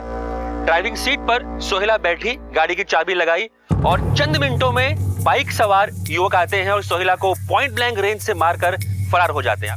सरकार और सरकार के बाहर तमाम लोगों के खिलाफ सोहेला मकसूद ने आरटीआई के तहत कई मैयत पे नहीं जाओगे उसकी? जानी मानी आरटीआई एक्टिविस्ट थी, कई मामलों पर सरकार को घेर रही थी और यह अनुमान लगाना गलत नहीं होगा कि उनके दुश्मन कई थे सरकार में, सरकार से बाहर, और उनमें से ही किसी ने सोहेला की हत्या करवाई हो सकती है। जिसने भी किया है ना, सही किया है। जैसी करनी वैसी भरनी। सोहेला की जिंदगी के इर्द गिर्द नाचता बवंडर आखिरकार उसे ले डूबा। ये कहना मुश्किल था कि मौत किसकी हुई थी। समाज सेविका, RTI activist, event management company की मालकिन सोहेला मकसूद की, या फिर भूषण कुमार की पुरानी दोस्त और माशूका सोही की। फिलहाल पुलिस के लिए केस सुलझाना मुश्किल हो रहा था। लाश थी लेकिन हथियार गायब था। मोटिव कई थे लेकिन किसी का सुराग नहीं था। पुलिस ने शुरू में आसान रास्ता चुना और शुरुआती तहकीकात के आधार पर हत्या से इनकार कर दिया। वैसे तो तहकीकात अब भी चल रही है, पर हमारी प्राइमरी इन्वेस्टिगेशन से ये मसला एक सुसाइड का लग रहा है। पर सर अब तक आपको हथियार भी नहीं मिला है, तो फिर आप कैसे कह सकते हैं कि एक सुसाइड है? हमारी जानकारी के मुताबिक सोहेला जी काफी परेशान चल रही थी और उनकी संस्था हमारी हमसाया पर काफी बड़े कर्ज थे। हो सकता है उन्होंने इस वजह से सुसाइड कर लिया हो। और वैसे भी इस केस में अभी कुछ साफ कह पाना थोड़ी जल्दबाजी होगी। Thank you. तो ये थे मेरे साथ भंवरकुआ के इंस्पेक्टर अजय, जो सिर्फ अनुमान लगा रहे हैं। पुलिस की पूरी तहकीकात से इस मामले में जबरदस्त लापरवाही दिखाई दे रही है। ऐसा लगता है कि पुलिस किसी दबाव में काम कर रही है और इस पूरे हत्याकांड को, दिन दहाड़े हुई इस हत्या को ठंडे बस्ते में डाल रही है। नामी सोशल एक्टिविस्ट सोहेला मकसूद की मौत को लेकर पुलिस तहकीकात से जन आक्रोश सिर्फ प्रदेश में नहीं बल्कि पूरे देश में बढ़ रहा था। सोहेला कुछ संवेदनशील मामलों को लेकर एडमिनिस्ट्रेशन और सरकार के खिलाफ थी और कुछ लोगों को उसके नजरिए से आपत्ति थी। ऐसे में सोहेला की मौत को महज आत्महत्या करार देना, और वो भी तब जब आत्महत्या की कोई ठोस वजह और हथियार सामने ना हो, ये लोगों को बर्दाश्त नहीं हो रहा था। आखिरकार इस मामले को सीबीआई को सौंप दिया गया और सीबीआई ने इस मामले की नए सिरे से दोबारा जांच पड़ताल शुरू की। सर सोहेला मकसूद केस की ballistic report.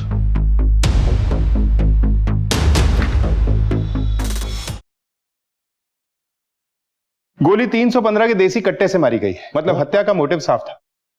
Zafar, Indore police से सोहेला के कॉल रिकॉर्ड निकलवाओ, और जहां ये वारदात हुई, क्या नाम है उस जगह? शाहबाग। वहां के मोबाइल टावर के रिकॉर्ड भी निकलवाओ। जी सर। जफर, सोहेला बहुत ही सोशल और पॉलिटिकल मसलों में इन्वॉल्व थी। It looks like a case of vendetta. बदले की कार्रवाई में किया गया है। आखिर सोहेला की वजह से किसको बड़ा नुकसान हो रहा था? सर, सोहेला मकसूद के कॉल रिकॉर्ड। सर, इन कॉल रिकॉर्ड के हिसाब से उस रोज सुबह भूषण कुमार ने फोन किया था सोहेला को। भूषण कुमार? ये तो राज्य के मंत्री है सर। सर, सोहेला और भूषण कुमार की बहुत पुरानी दोस्ती है। सर, सोहेला का जो एनजीओ हमसाया, उसके फाउंडर मेंबर भी हैं। लेकिन ये तो गवर्नमेंट में है। जी सर। और सोहेला ने हाल ही में गवर्नमेंट के खिलाफ आरटीआई फाइल की थी। सर, सोहेला जिस रोज सुबह मोर्चे के लिए जा रही थी, वो भी गवर्नमेंट के खिलाफ ही था। सर, सोहेला के 6 महीने के कॉल रिकॉर्ड्स को देखकर तो ऐसा लगता है कि भूषण कुमार में और सोहेला में दोस्ती नहीं, दोस्ती से कुछ बढ़कर ही चल रहा था। चलो, ये दोस्ती का नकाब उलटते हैं। सर, आइए, बैठिए। निगम जी, सर, इनके लिए कुछ चाय कॉफी देखो। सर बोलिए। No thanks sir. तो आपका कहना है कि आपके फैमिली रिलेशन से सोहेला मकसूद के साथ? यूं कहिए कि मैं मेंटर था उसका। बहुत ही नेक दिल और जुझारू एक्टिविस्ट थी सोहेला मकसूद। पर वो आपके आपकी सरकार के खिलाफ थी। वो एक अलग मसला है। देखिए, प्रजातंत्र में विचारों की लड़ाई होती है। मतलब लड़ाई थी? आप मेरे मुंह में शब्द डाल रहे हो। मंत्री जी, अच्छा, जिस वक्त ये हत्या हुई थी, मतलब जिस दिन ये घटना हुई थी, उस वक्त आप कहाँ थे? उस वक्त मैं कैबिनेट मीटिंग में था। राइट निगम जी? जी कैबिनेट मीटिंग में थे। फिलहाल तो एक्सक्यूज मी, मुझे एक जरूरी मीटिंग के लिए जाना है सचिवालय में। आपको अगर कोई भी पूछताछ करनी हो तो आप बेझिझक आ सकते हो। निगम जी? जी सर। इनकी चाय कॉफी का बंदोबस्त। जी सर, बोला सर। सर, वो इस बार हम नहीं, ये आएगा हमारे ऑफिस में। ये आदमी जरूर कुछ छुपा रहा है, या तो डायरेक्टली इन्वॉल्व है या छुपा हुआ खिलाड़ी है।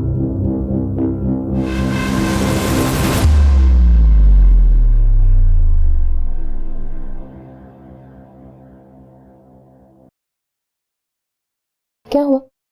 इतने ठंडे क्यों? काम का प्रेशर है। शाम को 6 बजे मीटिंग है।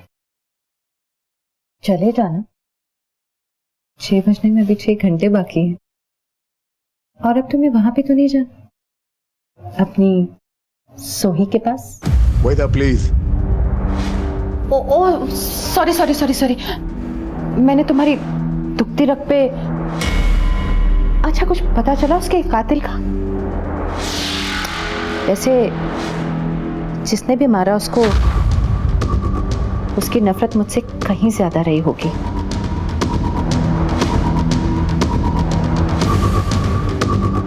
लेकिन तुम क्यों मूड खराब करते हो? मैं हूं ना, आओ तुम्हारा मूड ठीक करते। नहीं सर, मंत्री जी मेरी बेटी सोहेला से नफरत कर ही नहीं सकते, और दोनों ने एक साथ मिलकर समाज सेवा का बहुत सारा काम किया है सर। बल्कि हम साया भी मंदिर जी की सरपरस्ती में खुला है। सोहेला उन्हें बहुत मानती थी, बहुत अदब करती थी उनका। सिर्फ अदब या और कुछ? आलम साहब, हमारा काम है शक करना। पर मुझे भूषण जी पे कोई शक नहीं है। हाँ, एक बार धमकी भरा पर्चा जरूर कोई फेंक गया था। क्या लिखा था उस पर्चे में? जान से मार देंगे। आरटीआई का मसला था और किसी नेता का भी फोन आया था लैंडलाइन पर। एक बार मैंने ही सोहेला को दिया था। क्या नाम था नेता का? कोई विक्रांत आनंद थे। तुम्हारे खिलाफ आरटीआई फाइल की थी सोहेला ने। तो चेतावनी दी थी आपने उसको? चेतावनी? कैसी चेतावनी? तुम्हारे बड़े बड़े प्रोजेक्ट्स को नुकसान पहुंचाया था उसने। बड़े बड़े प्रोजेक्ट ये लोग समाज सेवा के नाम पे रुकवा देते हैं। कितना नुकसान करते हैं समाज का। तो ऐसे लोगों को मर जाना चाहिए, नहीं? मैंने मरवाया उसको? ये आप बोल रहे हैं, मैं नहीं। गौर साहब, आप अपना और मेरा दोनों का कीमती वक्त बर्बाद कर रहे हैं। चलता हूं मैं। जय हिंद।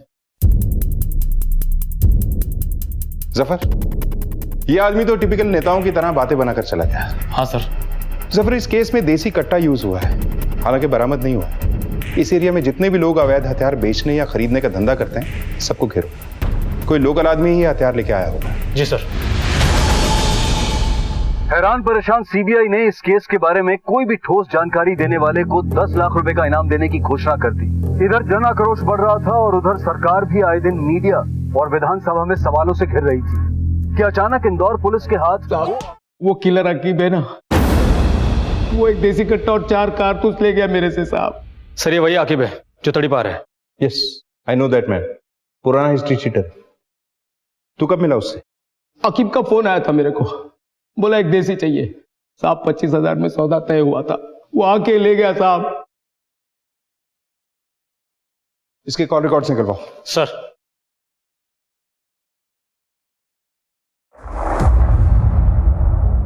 हौसला रखिए। मेरी बच्ची। सर, इस नंबर से शंकरलाल देसी कट्टे वाले को फोन आया था 10 सितंबर 2011 को, हत्या के 6 रोज पहले। सर, ये नंबर किसी राघव बंसल के नाम पर रजिस्टर्ड है। सर, हमने पता किया है, ये नंबर एक फर्जी आइडेंटिटी पर लिया गया है। सर, हमने राघव बंसल के कॉल रिकॉर्ड्स भी निकलवाए हैं। सर, राघव बंसल का फोन 16 सितंबर को बंद हो गया था, जिस दिन सोहेला की हत्या हुई थी। लेकिन सर, राघव बंसल के फोन पर 2 फोन अधिकतर आए थे। सर, ये देखिए, ये जो नीला वाला नंबर है, ये लखनऊ से किसी एजाज शेख का है, और ये जो पीला वाला नंबर है, ये यहीं इंदौर से किसी अकरम अली का है। एक टीम तैयार करो और उठाओ इन सबको। सर। मुझे कुछ समझ में नहीं आ रहा साहब, आप क्या बात कर रहे हो? कौन सा कट्टा, कौन सा किलर?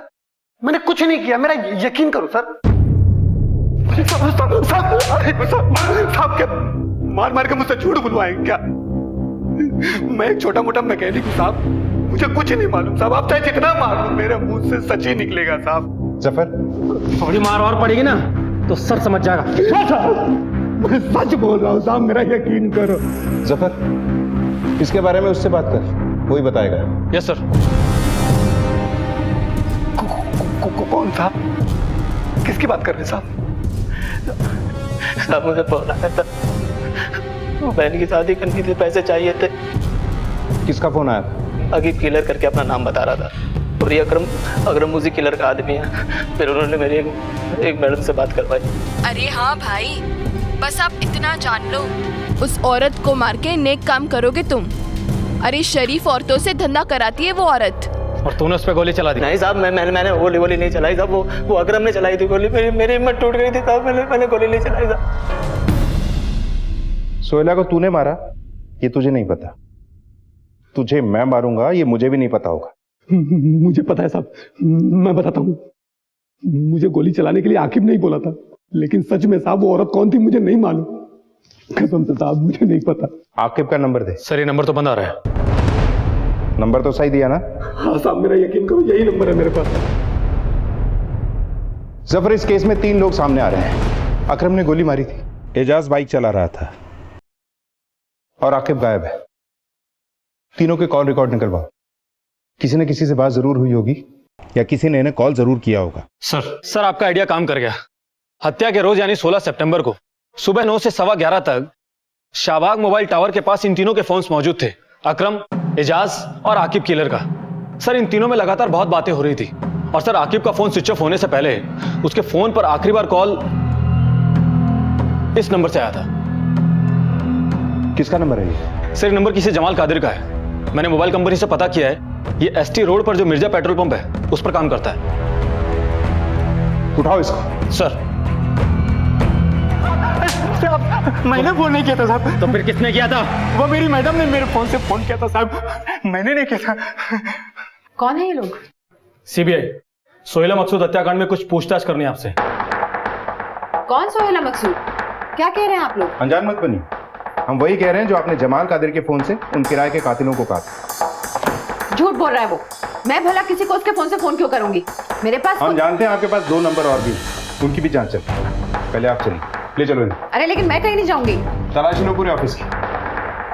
अलमारी की चाबियां दीजिए।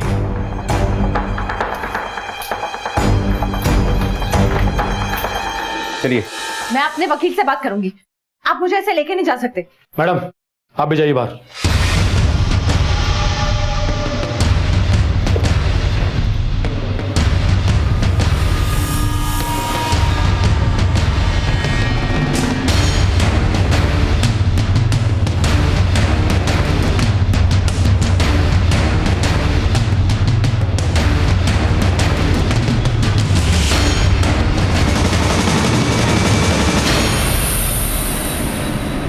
जून 2008।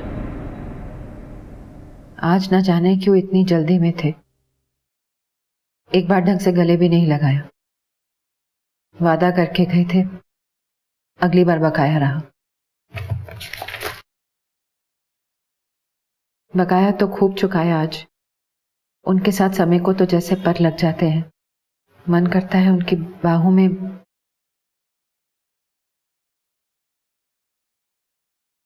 14 सितंबर 2011। मैं पागल हो जाऊंगी। ये औरत मुझे तबाह कर देगी।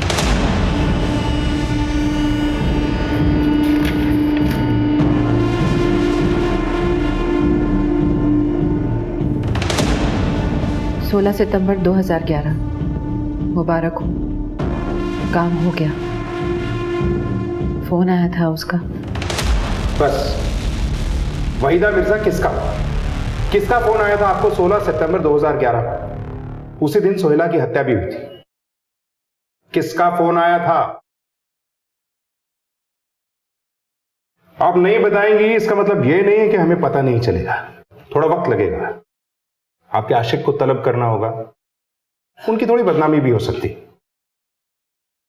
आपके आशिक ने ही कॉल किया था ना आपको उस दिन? नहीं, उन्होंने नहीं। फिर किसका कॉल था? आपकी एक एक दास्तान की बोलती और खामोश तस्वीरें हमें मिल चुकी हैं। रंग बदलकर डंप की गई मोटरसाइकिल हमने बरामद कर ली। हथियार सप्लाई करने वाले का बयान है हमारे पास और कातिलों ने अपना जुर्म भी कबूल कर लिया है। देखिए, अब आपके लिए आपकी जबान खोलना ही बेहतर है।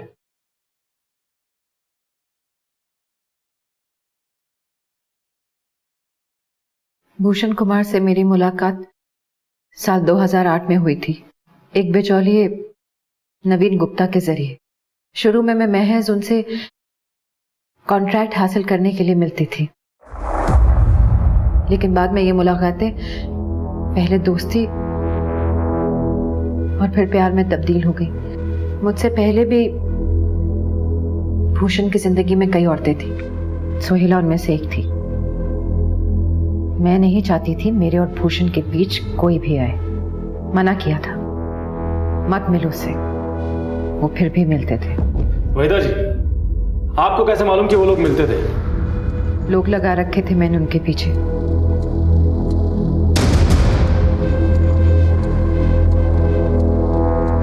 सोहेला के घर का नौकर मुझे पल पल की खबर देता था वहां की।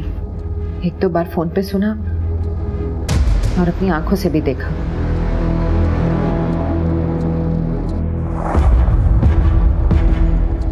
जमाल के फोन से आप ही ने कॉल किया था ना सोहेला को, भूषण कुमार को और फिर आकिब को? ये मौत का सौदा कितने में तय हुआ था? 3 लाख। इस हत्या में आपके साथ और कौन कौन शामिल था? रुखसाना, आकिब और उसके कुछ लोग। मैं भूषण को किसी भी कीमत पे बांट नहीं सकती। नहीं बांट सकती। पर अफसोस, कानून से मिलने वाली सजा को बांटने के लिए वो आपके साथ नहीं होगा।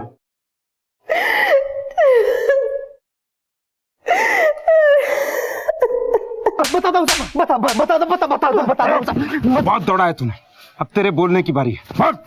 साहब, रुखसाना मैडम ने मेरी मुलाकात करवाई थी वाहिदा बीबी से। साहब, फिर मैं उनके लिए काम करना शुरू कर दिया। फिर उन्होंने सोहेला मकसूद को मारने का काम सौंपा मुझे, और मैंने अकरम और एजाज को बुला लिया। साहब सर, मैं तो वाहिदा मैडम का साथ निभा रही थी। हाँ भाई, बस इतना जान लो कि उस औरत को मारकर नेक काम ही करोगे तुम। हम भी आपका साथ छूटने नहीं देंगे। किसी से इतना प्यार के प्यार के लिए हत्या कर दी जाए, वो प्यार नहीं हो सकता। सीबीआई स्पेशल कोर्ट में सीबीआई ने एक के बाद एक गवाह पेश किए। प्रोसिक्यूशन ने इस मामले को ईर्ष्या से प्रेरित हत्या का मामला बताया, जिसके तहत वहीदा तौफीक ने किराए के अपराधियों से सोहेला मकसूद की हत्या करवाई।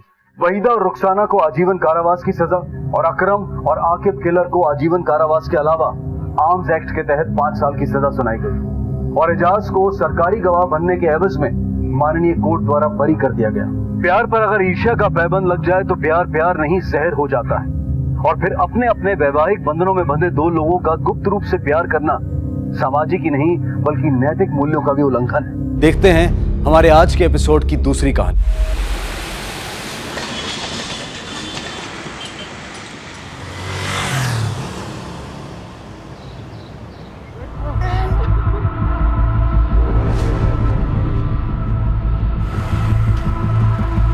चल कुछ नहीं होगा बेटा, तुझे कुछ नहीं होगा। क्या हो गया आमिर को? बहुत उल्टियाँ कर रहा था, पता नहीं शायद बाहर का खा लिया।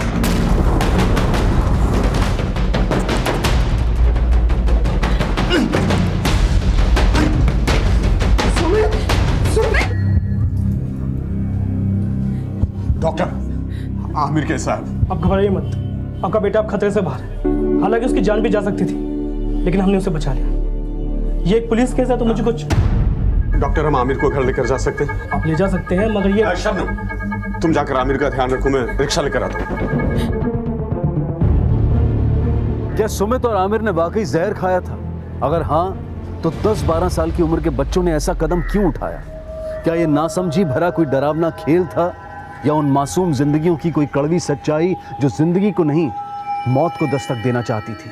आखिर ऐसा क्या हुआ था जो उनके माता पिता को भी भनक नहीं लगी, और 2 मासूम जिंदगियां एक ऐसी दहलीज पर आकर खड़ी हो गईं जहां सिर्फ सवाल ही सवाल थे, और ऐसे सवाल जो किसी के भी रोंगटे खड़े करते। क्या कमी रह गई थी हमारे पालन पोषण में जो सुमित ने ऐसे। डॉक्टर साहब, सुमित मेरा बेटा, क्या हुआ उसे? देखिए, सुमित ने जहर खाया था। हमने उसके शरीर से टॉक्सिन्स फ्लश आउट तो कर दिए, लेकिन वो अब भी खतरे में है। हमें पुलिस को इन्फॉर्म करना होगा, क्योंकि सुमित ने सिर्फ जहर ही नहीं खाया, बल्कि is a victim of sodomy. क्या सोडोमी साहब? सुमित का शारीरिक शोषण हुआ है। किसी ने जबरदस्ती उसके साथ अनैतिक संबंध बनाया है। Excuse me.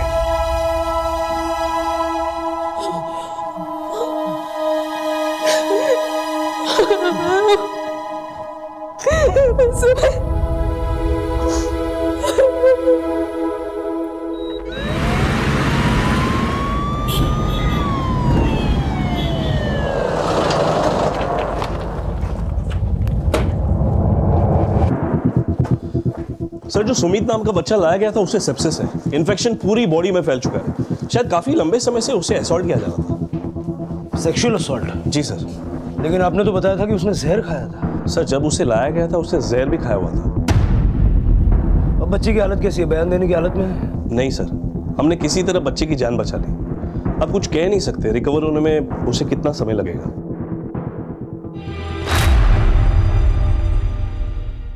क्या आप जानते थे कि सुमित का शारीरिक शोषण किया जा रहा था? नहीं सर, हम तो ये सुन के शौक है हमारे सुमित के साथ कोई। मतलब आपको कोई अंदाजा नहीं कि कौन हो सकता है जिसने सुमित के साथ ये? नहीं सर। सब मेरी गलती है मैडम। सुमित मुझे अक्सर कहता था कि उसके पेट में दर्द है। होमवर्क खत्म किया? लेकिन मुझे लगता था ये सब पढ़ाई ना करने का बहाना है और वो कुछ नहीं बता पाया। या कोई और बात है जो तुम छुपा रहे हो? नहीं सर, मैं आपसे कुछ नहीं छिपा रहा, पर सुमित न जाने कब से हमसे ये सब छिपा रहा था।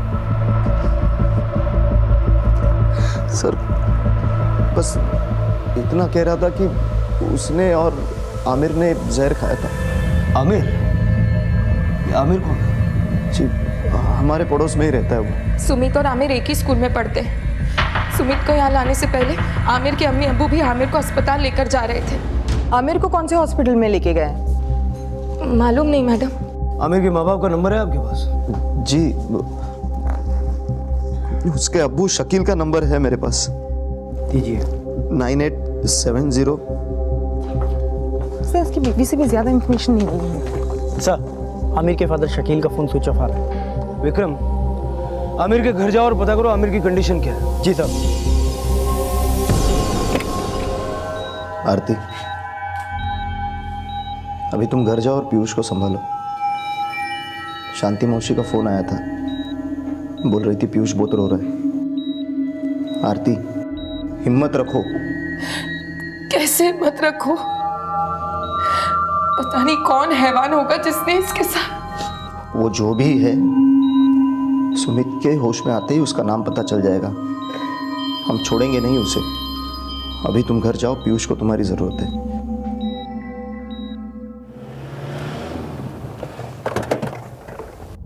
हाँ बोल विक्रम।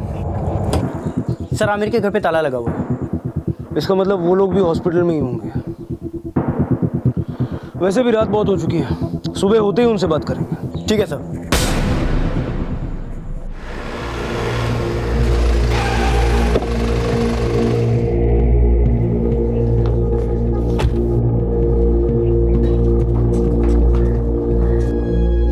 पीछे जाइए, पीछे जाइए, पीछे जाइए, पीछे जाइए, पीछे जाइए।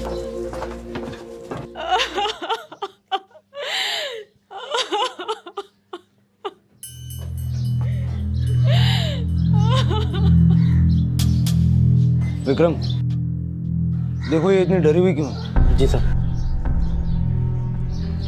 आमिर, मेरा बच्चा कहाँ गया? आमिर, मेरे बच्चे को ला दो। मेरा बच्चा आमिर, आमिर।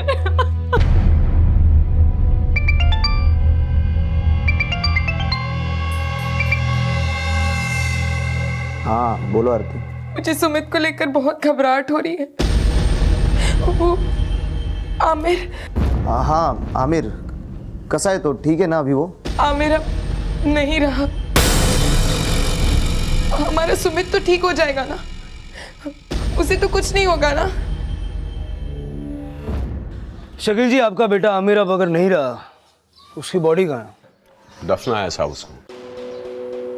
आपने आमिर को दफना दिया और पुलिस को इन्फॉर्म तक नहीं किया। आपको बता देने से मेरा बेटा जिंदा नहीं हो जाता साहब। वैसे भी आपको यहाँ किसने भेजा? क्यों आया आप लोग यहाँ पर? आमिर की मौत जहर खाने से हुई थी। ये पुलिस केस है। उसने कोई जहर नहीं खाया। उसने बाजार से कुछ उल्टा सीधा खा लिया था। उसकी वजह से उसको उल्टियाँ होने लगी।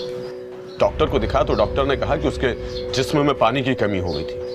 वो क्या कहते हैं, डिहाइड्रेशन से अगर आमिर की मौत हुई तो उसके दोस्त सुमित ने अपने माँ बाप से ये क्यों कहा कि सुमित और आमिर ने जहर खा लिया? देखिए साहब, कौन क्या कहता है या कौन क्या नहीं कहता, मुझे उससे कोई फर्क नहीं पड़ता। लेकिन हाँ, मेरे बेटे आमिर ने जहर नहीं खाया।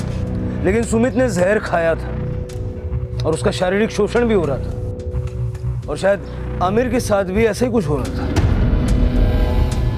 और आप हमसे सच छुपा रहे हैं। मैं अपने मरे हुए बेटे को लेकर झूठ क्यों बोलूंगा साहब? आमिर को कल हॉस्पिटल लेके गए थे ना, उसका डेथ सर्टिफिकेट दिखाओ। डेथ सर्टिफिकेट नहीं है साहब। उसकी मौत रास्ते में ही हो गई थी। अस्पताल वालों ने तो उसे छुट्टी दे दी थी। लेकिन आमिर को घर लाने के कुछ ही देर बाद उसकी तबीयत फिर से खराब होने लगी साहब। फिर हम उसको दफना है साहब। कहाँ दफन किया आमिर को? और कल कौन सा हॉस्पिटल लेके गए थे? मछली मार्केट के पीछे वाले हॉस्पिटल में लेकर गए थे साहब, और सुबह पास के कब्रिस्तान भी दफना दिया उसे। साफ खुदा के लिए उसकी मौत का तमाशा मत बनाइए। मेरे आमिर ने ना तो जहर खाया था, ना उसके साथ कोई जिस्मानी जबरदस्ती हुई थी। खुदा के लिए सब हम लोगों को हमारे हाथ पर छोड़ दिए। सर, मुझे नहीं लगता ये डिहाइड्रेशन आमिर की मौत की असली वजह होगी। ये लोग कुछ छुपा रहे हैं हमसे। रेणुका, सबसे पहले उस कब्रिस्तान से ये कंफर्म करो कि इन्होंने आमिर को वहीं दफनाया है या नहीं, और जो राज आमिर का बाप अपने सीने में दफन किए बैठा है उसकी सच्चाई का पता उस क्लिनिक से लग जाएगा जहां ये लोग उसे लेके गए थे। एक काम करो, आमिर और सुमित के घर के आसपास पूछताछ करो। मुझे लगता है कि सुमित के साथ साथ आमिर का भी शारीरिक शोषण हुआ है, और ऐसा करने वाला या तो कोई आस पड़ोस का हो सकता है या फिर कोई करीबी। जिस पे भी डाउट आ रहा है उठा लो। सर। ठीक। हाँ विक्रम, क्या हुआ था सुमित की मां को? सर, वो आमिर की मौत को देखकर घबरा गई। उसे लगा कहीं सुमित भी। सुमित कैसा है? सर, वो अभी बेहोश है। अरे डर मत पीयूष, पापा ठीक कर रहे हैं ना, लाइट आ जाएगी। देखा, मैंने कहा था ना, पापा सब ठीक कर देंगे।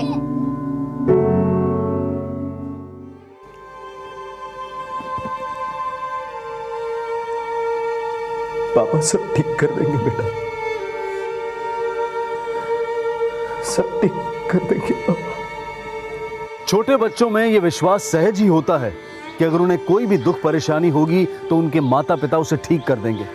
लेकिन एक उम्र के बाद ऐसा क्या हो जाता है कि हमारे बच्चे अक्सर अपनी समस्याएं हमसे शेयर नहीं करते हैं। आंकड़े बताते हैं कि 10 से 15 साल की उम्र के लगभग 60% बच्चे अपनी समस्याएं और अपने सवाल अपने माता पिता से शेयर नहीं करते हैं। और इसका कारण हम पेरेंट्स को समझने की बहुत ज़रूरत है, क्योंकि अगर माता पिता बच्चों की समस्याओं से बेखबर रहें तो परिणाम ऐसे ही सामने आते हैं। लेकिन इस परिणाम को पैदा करने वाला वो शख्स कौन था जो एक लंबे समय से सुमित का शारीरिक शोषण कर रहा था?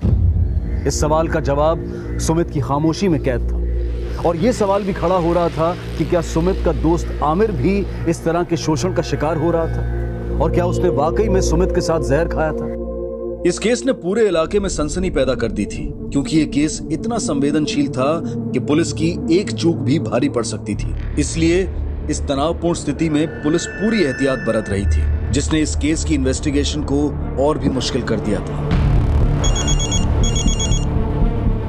हाँ रेणुका। सर, कब्रिस्तान में पता किया, आज सुबह 6 बजे आमिर को वहां दफनाया गया था।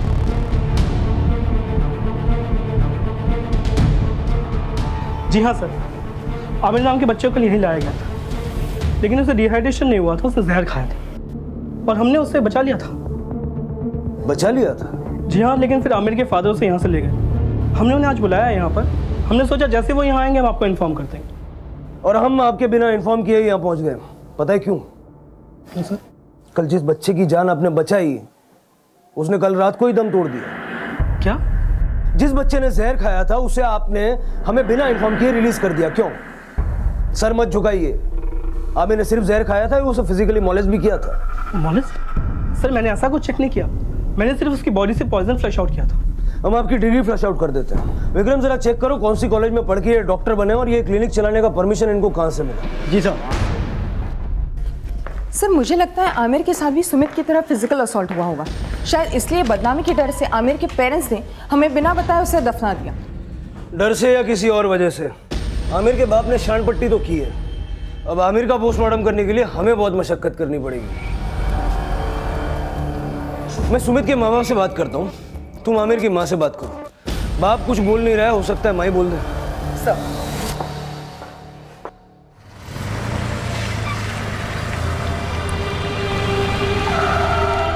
रविंदर जी, जो कुछ भी हुआ उससे तो बदला नहीं जा सकता, लेकिन आपके बच्चे के गुनहगार को बख्शा नहीं जाएगा।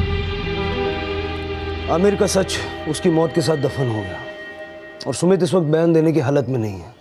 ऐसे में आप लोग जरा दिमाग पे जोर डाल के मुझे बताइए, ऐसा कौन हो सकता है जो लगभग रोज आपके बच्चों के बचपन को तबाह कर रहा था?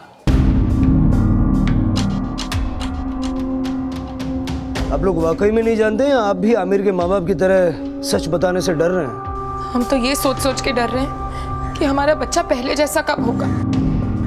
हमें लगता था उसका पढ़ाई में दिल नहीं लगता, पर हम पढ़ाई में दिल नहीं लगता मतलब स्कूल जाने से मना करता था? हाँ साहब। और आमिर और सुमित दोनों एक ही स्कूल में पढ़ते हैं? जी। कहीं ऐसा तो नहीं कि कोई उनके साथ स्कूल में या फिर स्कूल से जुड़ा हुआ कोई शख्स उनके साथ ये सब कर रहा था? हो सकता है सर। हाँ, मुझे एक बार उसके ट्यूशन टीचर का फ़ोन आया था। Tuition teacher? जी। क्या नाम? जी, उनका नाम जयदेव शास्त्री है। सुमित और आमिर दोनों उन्हीं से ट्यूशन पढ़ते थे। एक दिन उनका फ़ोन आया। सर, हम लोग भी सुमित को समझा समझा कर थक गए, लेकिन वो समझता ही नहीं। रविंद्र जी, ये सिर्फ सुमित की ही बात नहीं है, उसके दोस्त आमिर का भी यही हाल है। तो आपने आमिर से या उसके माँ बाप से बात की? आमिर के माता पिता से हमारी इतनी बातचीत नहीं थी, और मेरी नौकरी ऐसी है कि 15-15 घंटे मैं बाहर रहता हूँ। साहब, हमारे छोटे बेटे पीयूष को दिमाग की बीमारी है, 24 घंटे उसे देने पड़ते हैं, इसलिए हम सुमित पे ज्यादा ध्यान नहीं दे पाते थे। जब भी मैं उसे पढ़ाई करने के लिए कहती थी, या तो वो घर से बाहर भाग जाता था या कहता था उसके पेट में दर्द है। आरती जी, वो बार बार आपको अपने पेट दर्द के बारे में बताता था, आपको हर बार ये लगा कि वो झूठ बोल रहा है? यही तो भूल हो गई साहब मुझसे। उसके ट्यूशन मास्टर जी का इनको कॉल भी आया था, लेकिन मैंने उसे प्यार से बात करने की बजाय उल्टा उसे डांट दिया।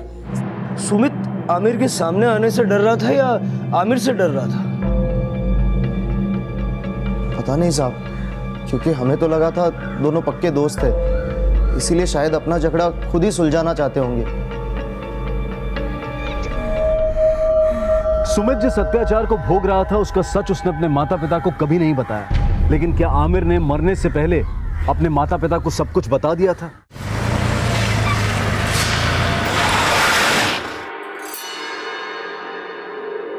क्या बात है मैडम, आप लोग फिर से आ गए? देखिए, हम अपना काम कर रहे हैं, आप बीच में दखलंदाजी ना करें, यही बेहतर है। मुझे आपसे बात करनी है। मैडम, बहुत गहरे सदमे में है वो। ये सदमा इन्हें दिया किसने, ये जानने के लिए मुझे इनसे बात करनी है। देखिए, हमें पूरी हमदर्दी है आपसे। अब आमिर तो वापस नहीं आ सकता। क्या आप नहीं चाहते कि आपके बेटे के गुनहगारों को सजा मिले? मैडम, क्यों आप हमारे जख्मों पर नमक छिड़क रही है? आप लोगों को जो जानना था उन सवालों के मैं जवाब दे चुका हूं। जो जवाब थे वो सारे झूठे थे शकील जी। मतलब? जिस क्लिनिक में आप आमिर को लेके गए थे, वहां के डॉक्टर ने बताया कि उसने जहर खाया था। हमें इसका अंदाजा है कि आपने झूठ क्यों कहा। सुमित के जैसे ही आमिर के साथ भी शारीरिक शोषण हुआ था। ये जग जाहिर ना हो इसलिए आपने बदनामी कर। ऐसा कुछ नहीं हुआ था। हाथ जोड़ता हूं आपसे, हमारे बेटे का जनाजा उठा मैडम, उसके बाद हमारे माँ बाप पर रहम कीजिए मैडम। देखिए, FIR लिखवा दीजिए और आमिर के बॉडी को पोस्टमार्टम भेजने के लिए हमारी मदद कीजिए। क्या कहा आपने? क्या चाहती है आप? आप चाहती है कि मैं अपने दफन किए हुए बेटे को उसकी कब्र से निकालकर उसके जिस्म को चीर फाड़ करने की इजाजत दूं आप लोगों को? मैं ऐसा कभी होने नहीं दूंगा। मेरे बेटे के जिस्म को हाथ नहीं लगाने दूंगा।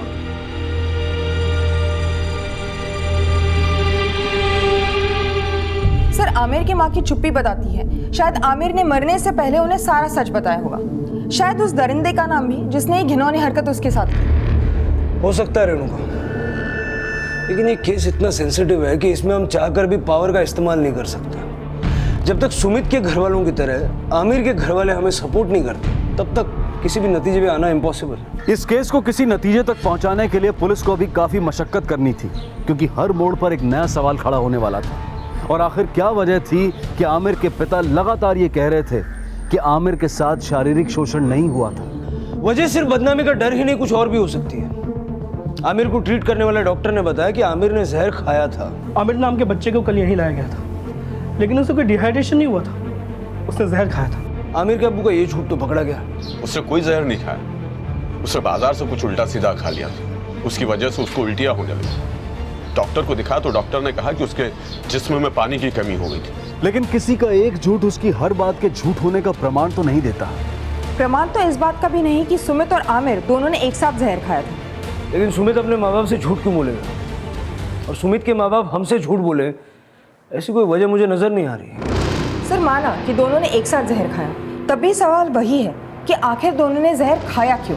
और सवाल यह भी था कि उन्होंने जहर अपनी मर्जी से खाया था या फिर उन्हें जहर खाने के लिए मजबूर किया गया था। जो उनको मजबूर करके लगातार उनका शारीरिक शोषण कर सकता है, अगर वो अपनी पे आए तो उन्हें जहर खाने के लिए भी मजबूर कर सकता है। अगर ऐसा था तो उन्हें मजबूर करने वाला वो वहशी कौन था जो दो मासूमों के शरीर के साथ ही नहीं बल्कि उनके दिमाग के साथ भी खेल रहा था। एक ऐसा घिनौना खेल जिसमें एक जान जिंदगी के लिए लड़ रही थी और दूसरी मौत को गले लगा चुकी थी। सुमित का बचना जितना जरूरी है उतना ही जरूरी है कि जल्द से जल्द आमिर की बॉडी का पोस्टमार्टम करवाया जाए। लेकिन क्या पुलिस दफनाए जा चुके मृत आमिर का पोस्टमार्टम करवाने में सफल हो पाएगी? आमिर की बॉडी को एक्सह्यूम करने के लिए कोर्ट में अर्जी दायर करवाओ और सुमित और आमिर के स्कूल और ट्यूशन दोनों जगह बात करते हैं, क्योंकि सुमित के पेरेंट्स के मुताबिक सुमित स्कूल और ट्यूशन दोनों जगह जाने से इनकार करता था। सर,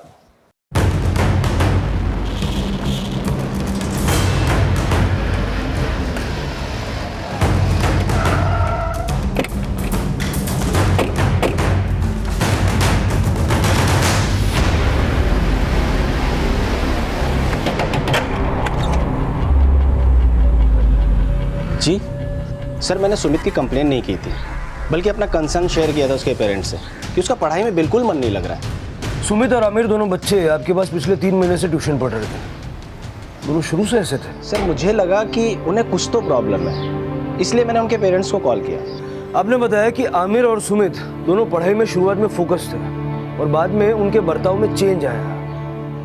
ये बदलाव कब आया? एक मिनट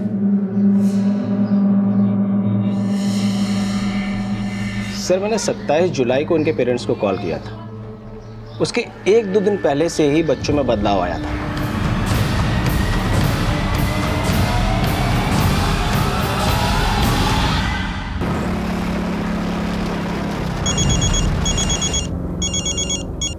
बोलो रेणुका। सर, सुमित और आमिर के क्लासमेट्स और टीचर से तो कोई इन्फॉर्मेशन हाथ नहीं लगी, लेकिन प्रिंसिपल ने बताया करीब 3 महीने पहले एक टीचर को रेस्टिकेट किया गया गर्ल स्टूडेंट के मोलेस्टेशन चार्जेस पर, और वो उसी जगह रहता है जहां आमिर और सुमित रहते हैं। नाम क्या है उस टीचर का? अशोक सरले।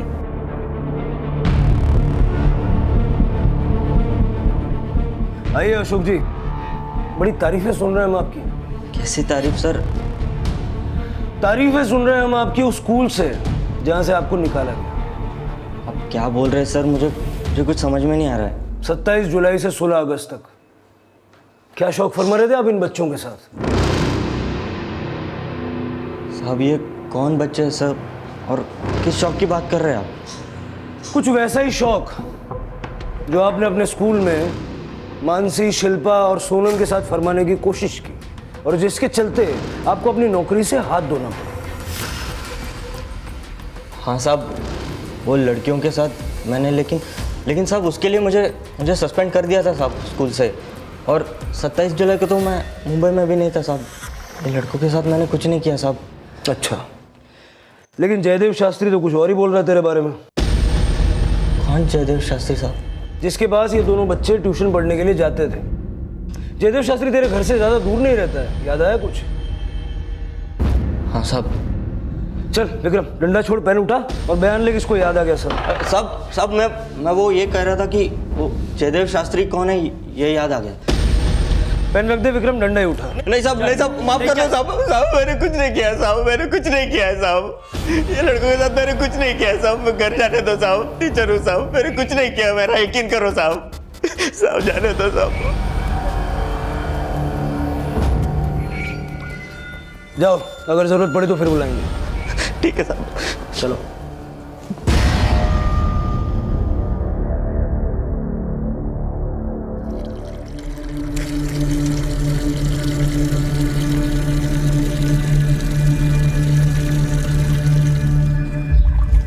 अरे क्या कर रहा है आमिर? मैं भीग जाऊंगी। वही तो जाता हूँ। बदमाश।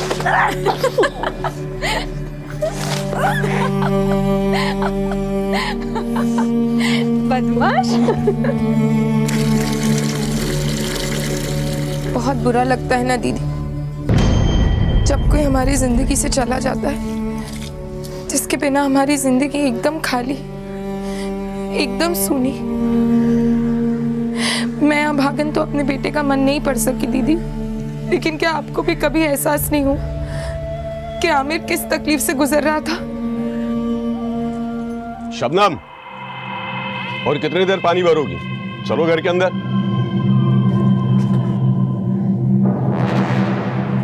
आमिर के माता पिता से भी पुलिस को कोई सहयोग नहीं मिल रहा था और सुमित बयान देने की हालत में नहीं था। वहीं सुमित के इलाज का खर्चा उठाना उसके माता पिता के लिए एक कड़ा संघर्ष बन गया था। तभी एक एनजीओ द्वारा एक मुहिम चलाई गई जिसमें इलेक्ट्रॉनिक और सोशल मीडिया के द्वारा सुमित के लिए चंदा मांगा जा रहा था और ये केस मीडिया की काफी सुर्खियां बटोर रहा था।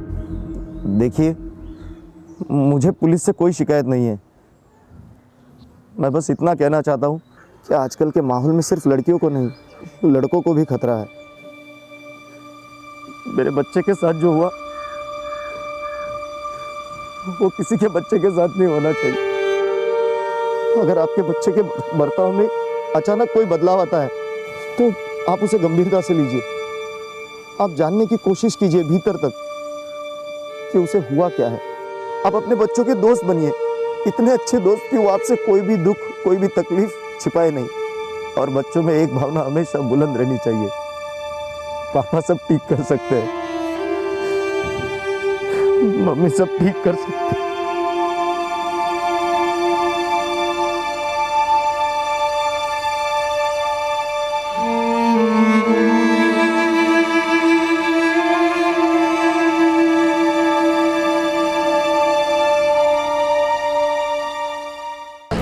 ये कुछ बोलने की कोशिश कर रहा है, पुलिस को आने में देर लग सकती है। आप अपने फोन में रिकॉर्ड कर लीजिए। हाँ।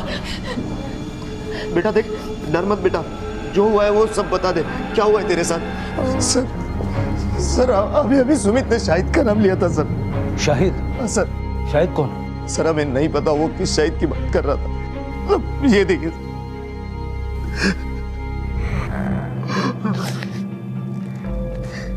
सुमित के बयान के आधार पर अब उसके अपराधी शाहिद को ढूंढने के प्रयास किए जा रहे थे और इससे पहले कि पुलिस सुमित के अपराधी शाहिद को आइडेंटिफाई कर पाती, सुमित ने आखिरकार दम तोड़ दिया।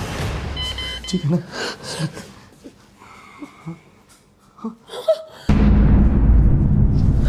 ठीक, कुछ नहीं हुआ।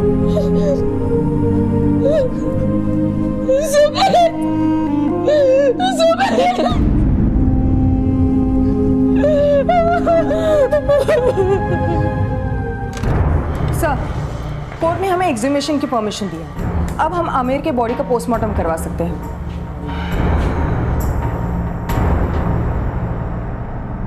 अच्छा हुआ हमारे सुमित को शांति मिल गई, दर्द से मुक्ति मिल गई उसे। उसे तो इस दर्द से मुक्ति मिल गई, लेकिन हम इस दर्द से कभी उभर नहीं पाएंगे। सुमित, मेरे मम्मी पापा तुझसे बहुत प्यार करते हैं। आज मैं तेरी कसम खाकर कहता हूं, तेरे गुनहगार को मैं छोड़ूंगा नहीं, तुझे न्याय दिला कर रहूंगा। सुमित,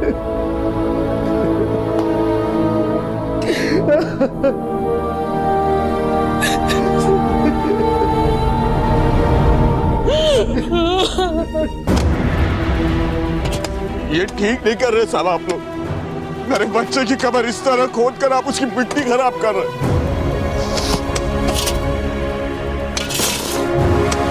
रुको। पुलिस को उम्मीद थी कि पोस्टमार्टम रिपोर्ट से उन्हें कोई लीड मिलेगी, लेकिन कुछ हासिल नहीं हुआ क्योंकि बॉडी काफी लंबे समय तक दफन रहने की वजह से डीकंपोज हो चुकी थी। अब पुलिस के पास सिर्फ एक लीड थी, एक नाम था शाहिद।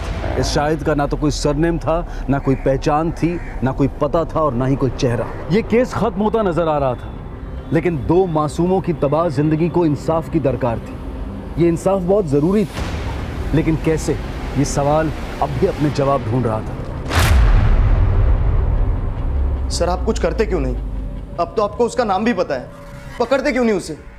देखिए, हम पूरी शिद्दत से अपना काम कर रहे हैं। शाहिद नाम वाले कई लोगों को हमने गिरफ्तार किया, लेकिन उनमें से किसी का इस घटना में कोई हाथ नहीं है। हम अपनी तरफ से पूरी कोशिश कर रहे हैं। अब आप अपनी कोशिश करो और मैं अपनी करूंगा। मेरे बेटे को मैं न्याय दिला कर रहूंगा।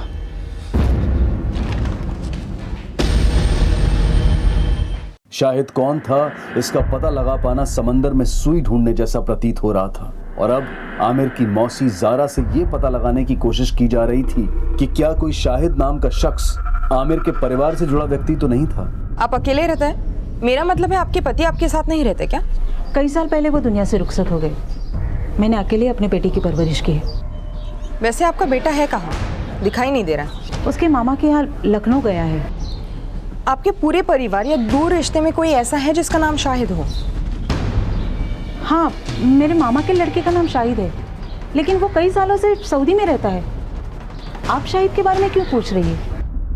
सर, आमिर के परिवार का किसी भी शाहिद नाम के इंसान के साथ कोई लेना देना नहीं है। हाँ, एक शाहिद है, लेकिन वो कई साल से सऊदी में रहता है। मुझे लगा था कि जायरा से कोई लीड मिलेगा, मगर जब... जायरा कौन? सर, आमिर की अम्मी शबाना की बहन। वो विडो है और अपने 19 साल के बेटे मुजाहिद के साथ आमिर के बगल वाली गली में रहती है। क्या नाम बताया? जायरा। नहीं, उसके बेटे का क्या नाम बताया? मुजाहिद।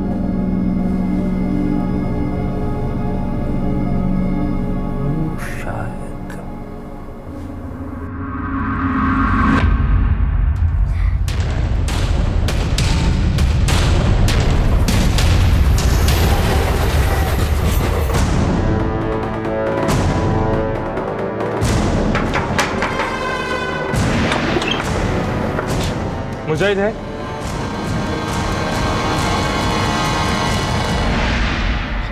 मुजाहिद, उठ जा। मुजाहिद,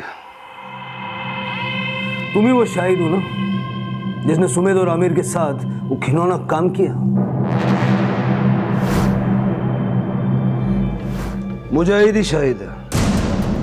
शायद सुमित मुजाहिद कहना चाहता था, लेकिन सुना ही शाहिद दिया होगा। तूने जो कुछ भी किया है खुद से बताएगा या तेरे गले में हाथ डाल के बुलवाएगा? इधर उधर क्या देख रहा है? डॉक्टर से परमिशन लेके तुझे यहाँ पूछताछ के लिए बिठाया, समझा? सर, एक दिन मैं नशा करके घर जा रहा था। जाते वक्त मैंने झाड़ियों के पीछे दोनों को देखा। मजा आया ना आज? हाँ, बहुत मजा आया। फिर ये मेरी रोज की आदत बन गई थी।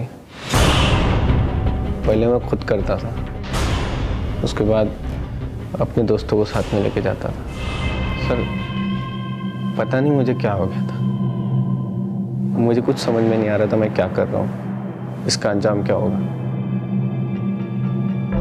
मुझे अपनी गलती का एहसास तब हुआ जब आमिर और सुमित ने ये कदम उठाया। कहते हैं कि नशा करने वाले को तबाह कर देता है, लेकिन बल्कि दो परिवार तबाह करती है।